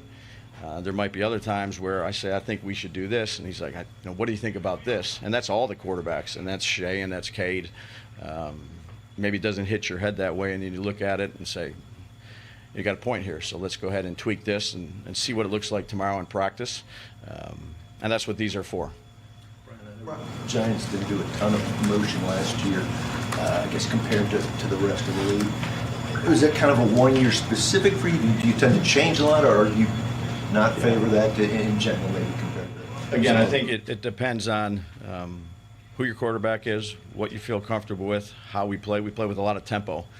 We were up at the ball. The shot clock was very, very high. It gives the quarterback a bunch of time. You can have long calls and huddle up, which we'll do, and that takes some more time. So, the last thing that I want for the quarterback is for them to be breaking a huddle at 7 seconds and scrambling to the line, and then the young quarterback just throws it and he has no time to decipher what he needs to see, and then you're all mad, and part of that is on you too. So again, I think there's a balance. I don't think you go one way or the other. You have to do a variety of things in today's game. But again, it depends on how we do in training camp and what the quarterbacks feel comfortable with, what we feel comfortable with as a staff. There's different ways to try to attack a defense, wear them out, limit some of the pass rush. Tempo is one of them. There's a variety of other things. You can shift, you can move, you can get underneath center. We have all that in our package, if you will, and we'll just keep growing with it. Can you kind of go into detail? The quarterbacks have touched on the fact that they don't all get the same plays called for them in the same period, so that you can run more of the playbook. But knowing that each quarterback may see it a little bit differently, how do you use that as a teaching tool when you go into the film room and the practice study? Well, the first goal is that they don't see it, much differently. That we're all kind of seeing it through the same set of eyes, from the vision of the play when you design it to the person that's sitting behind center. I think it's important to have continuity with that. Now, something may happen where you fix it, but we have a variety of plays, and I think part of training camp is to figure out what you're really good at. And Cam can't sit up here and take all the reps in a period. Mitch is out there, Will's out there, and what we'll do is we'll do walkthroughs too at night, where some of the things that you see, let's just say Mitch and Will getting today, Cam has repped that last night in a walkthrough setting against the defense, so he's still training his eyes. It's not full speed, and there's no substitute for practice full speed, but mentally you're getting the rep and seeing the different things that, you know, the defense may do. We'll do a pressure period where he's got to set protections, and we just try to, you know, accumulate as much tape as we can. As many plays and examples of things that can happen, and then you're teaching off of that. You know, it's a rarity that you come out here and, you know, you call the same play 4 times and you get the same thing, which is good, which is what you want. So you can teach off the different looks defensively, the spot drops of the defenders. Maybe they're playing 2 high, 1 high. Maybe it's a pressure look. Maybe they're bringing everybody. There's a lot of things that go along with it. I know in the past you were able to help Josh Allen be able to extend plays, but also minimize the turnovers.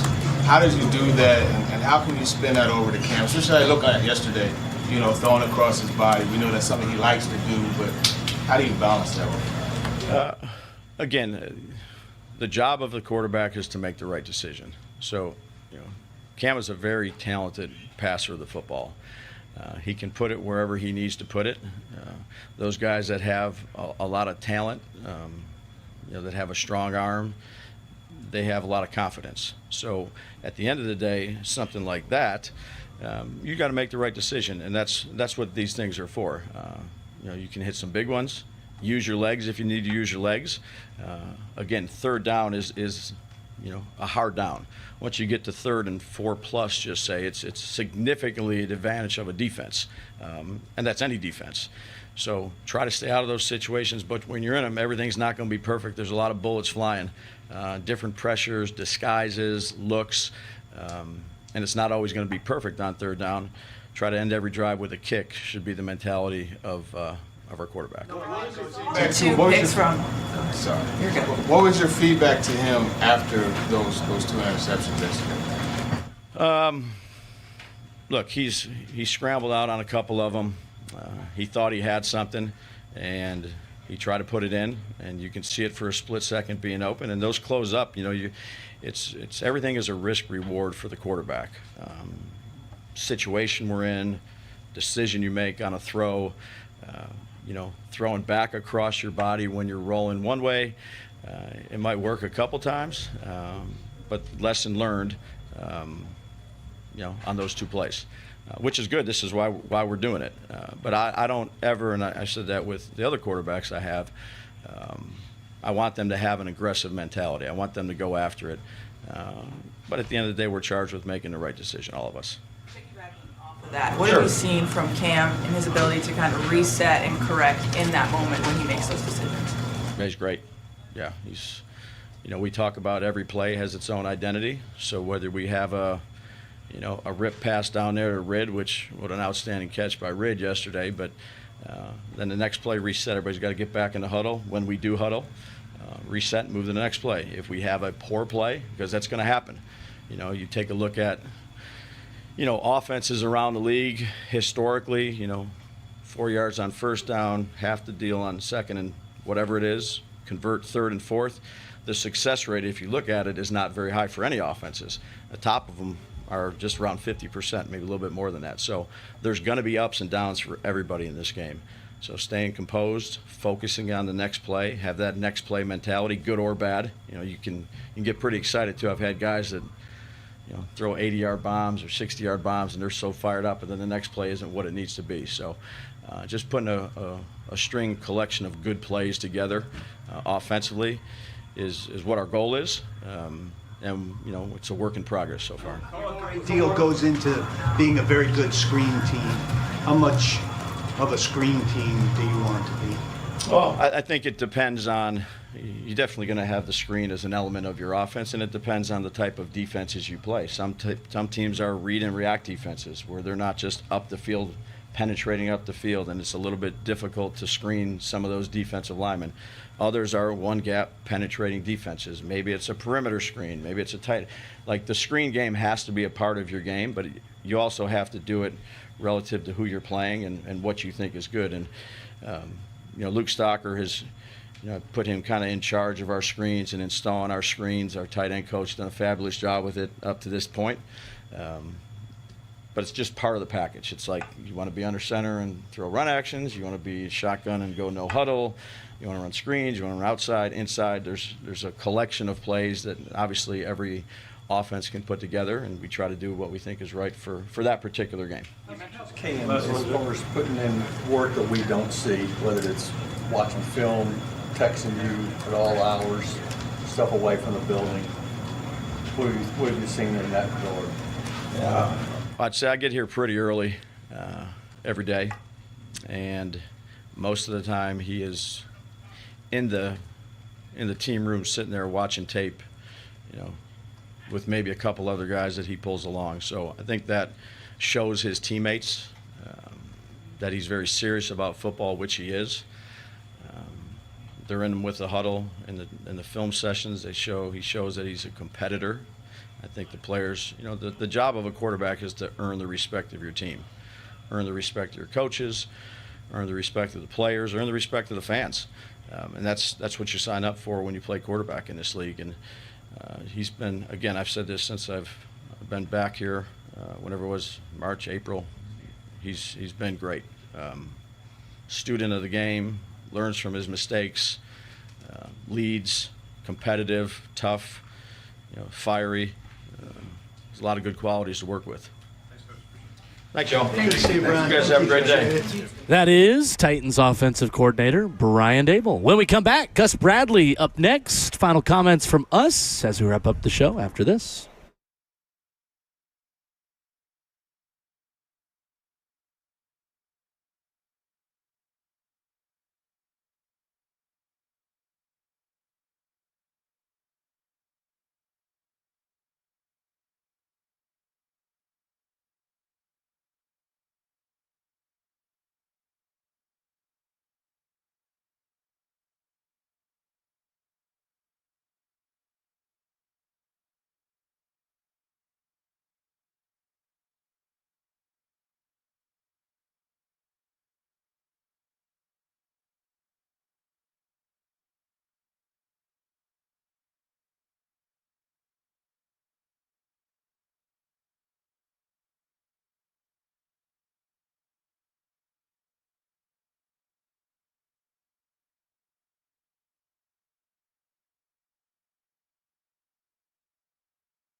Tis the season.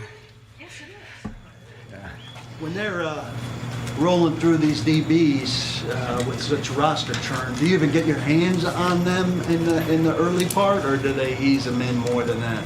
Yeah, we get our hands on them right away, and A couple of them come and go pretty quick, and it's kind of like you get them and you see something, and then all of a sudden they're gone, and it's part of the game. But you build a relationship actually pretty quick with guys. It could be 3 days, then all of a sudden they're gone, and it's you feel like but you understand that's part of the game, and whoever we get, we put our hands on as quick as we can because you never know who somebody might turn into, which has happened before. With so many new faces, how much do you rely on your vets, so to speak, the Chestnuts, Kinsey, Mausi, those guys? Yeah, a lot. And we talk about that in the meetings a lot. There's a lot of future football coaches sitting in those seats as players right now. And so I encourage them. One of our, we have 5 things that are our special teams practice mindset. And one of them is coach your teammate and let your teammate coach you.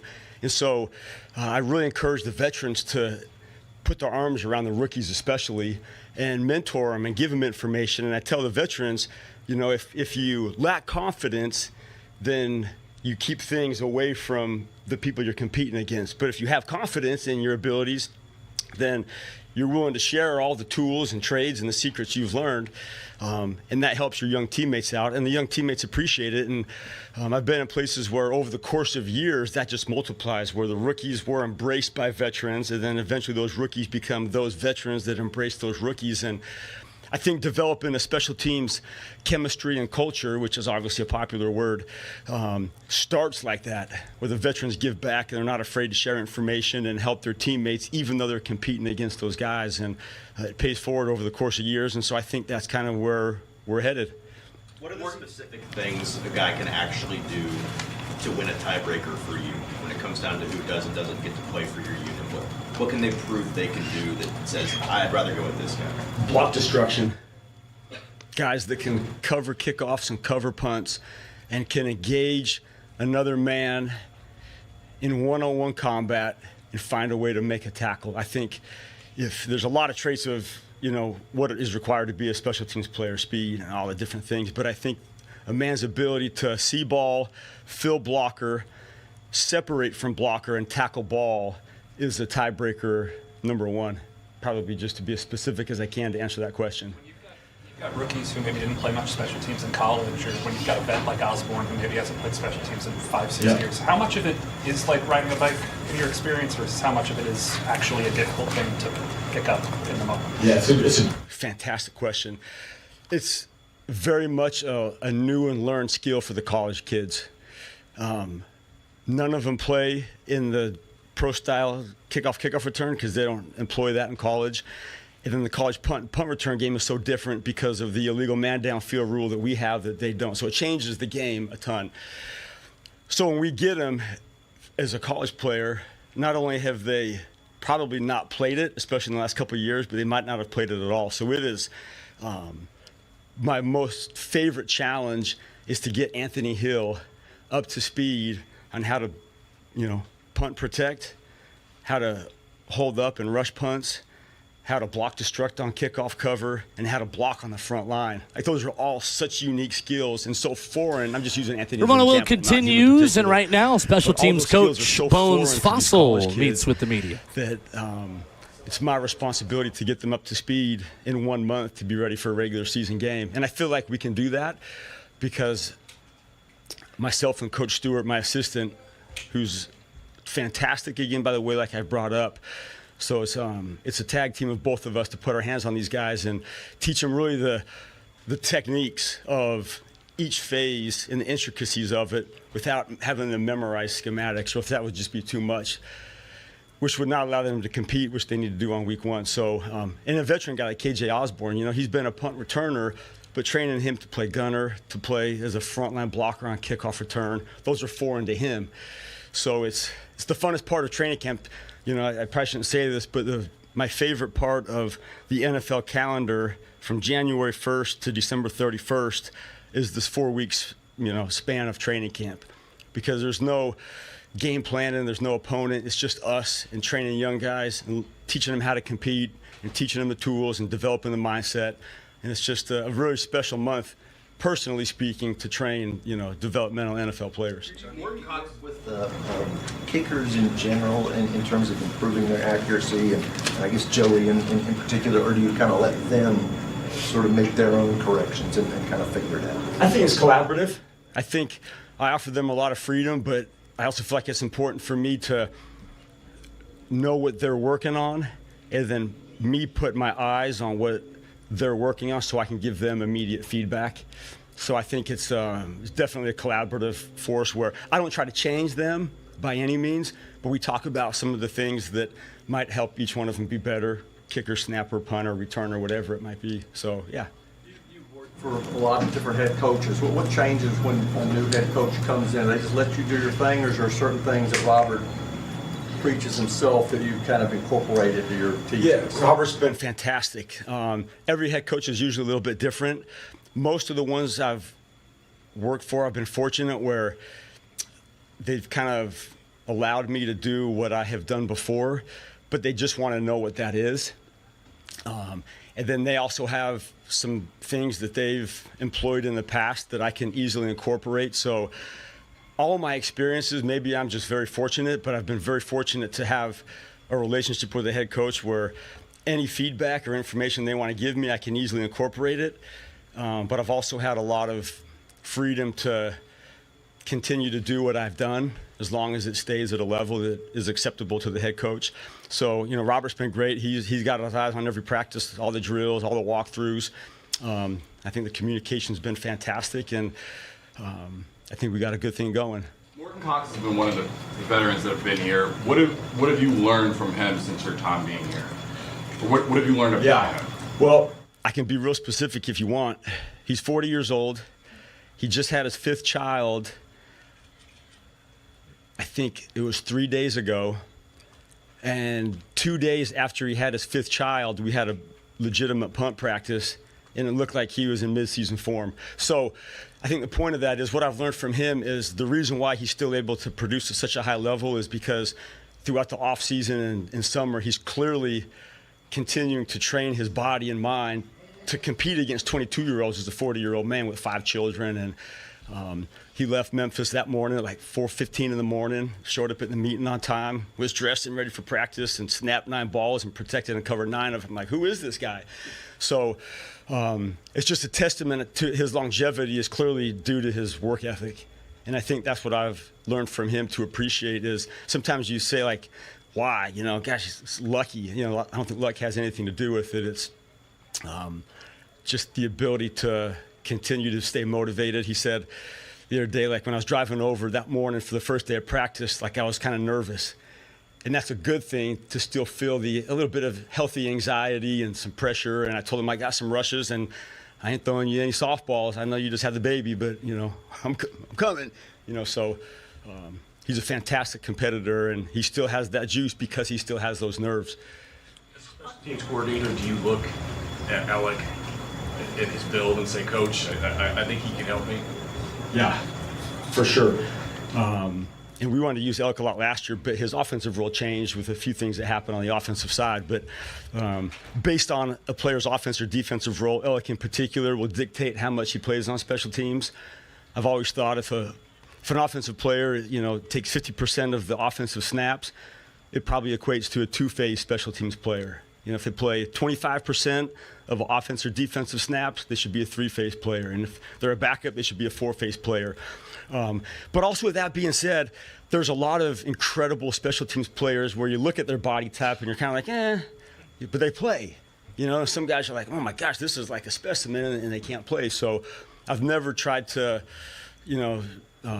prejudge a player based on what they look like or what their tangibles say and try to equate that to what that person might do. Tommy Townsend, he certainly has a nice track record, but the hang time that he's able to produce on some of his punts, how impressive is that? And what does that allow you all to do when you've got a punter who can put it in the air that much? Yeah, great observation. I think he's, if not the elite hang time punter in the NFL, he's top 3. That's his superpower for sure. And we've talked about that where punting is, it's simply 3-part. It's distance, direction, and hang time. And the ability to match all those 3 makes somebody the best punter. Tommy has incredible leg power, distance. He's got incredible hang time, probably the best in the league, hang time. And then continuing to work on the directional aspect of it is the next part of it. But it's real simple. We talk to the guys a lot. Hang time is just buying time for the cover to get down the field. And so we time hang time, but we measure hang time more based off of when the returner catches it, where is our cover showing up and how far away from the catch is the cover. Because then you can equate the distance and the hang time together. Because, 65-yard punt at 4.8 hang time, we're not going to be there.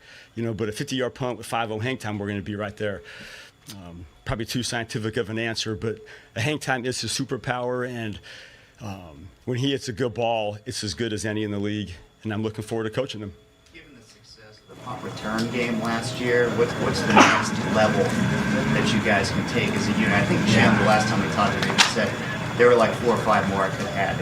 I know, yeah. I mean, you say the success of the punt return last year, and we look at the film like, oh my gosh, like there's a couple more. We had one called back against the Rams, and there's a couple where you can look at it like if we just finished this block, you get greedy and you're like, we could have had 5. I know that's unrealistic to think, but I think from our perspective, we always look at the missed opportunities more so than looking back and say how amazing it was. You know what I mean? So I've never looked at it, and I don't think Jim has either, as successful. It's almost like, what could we have done more to really put a big stamp on it?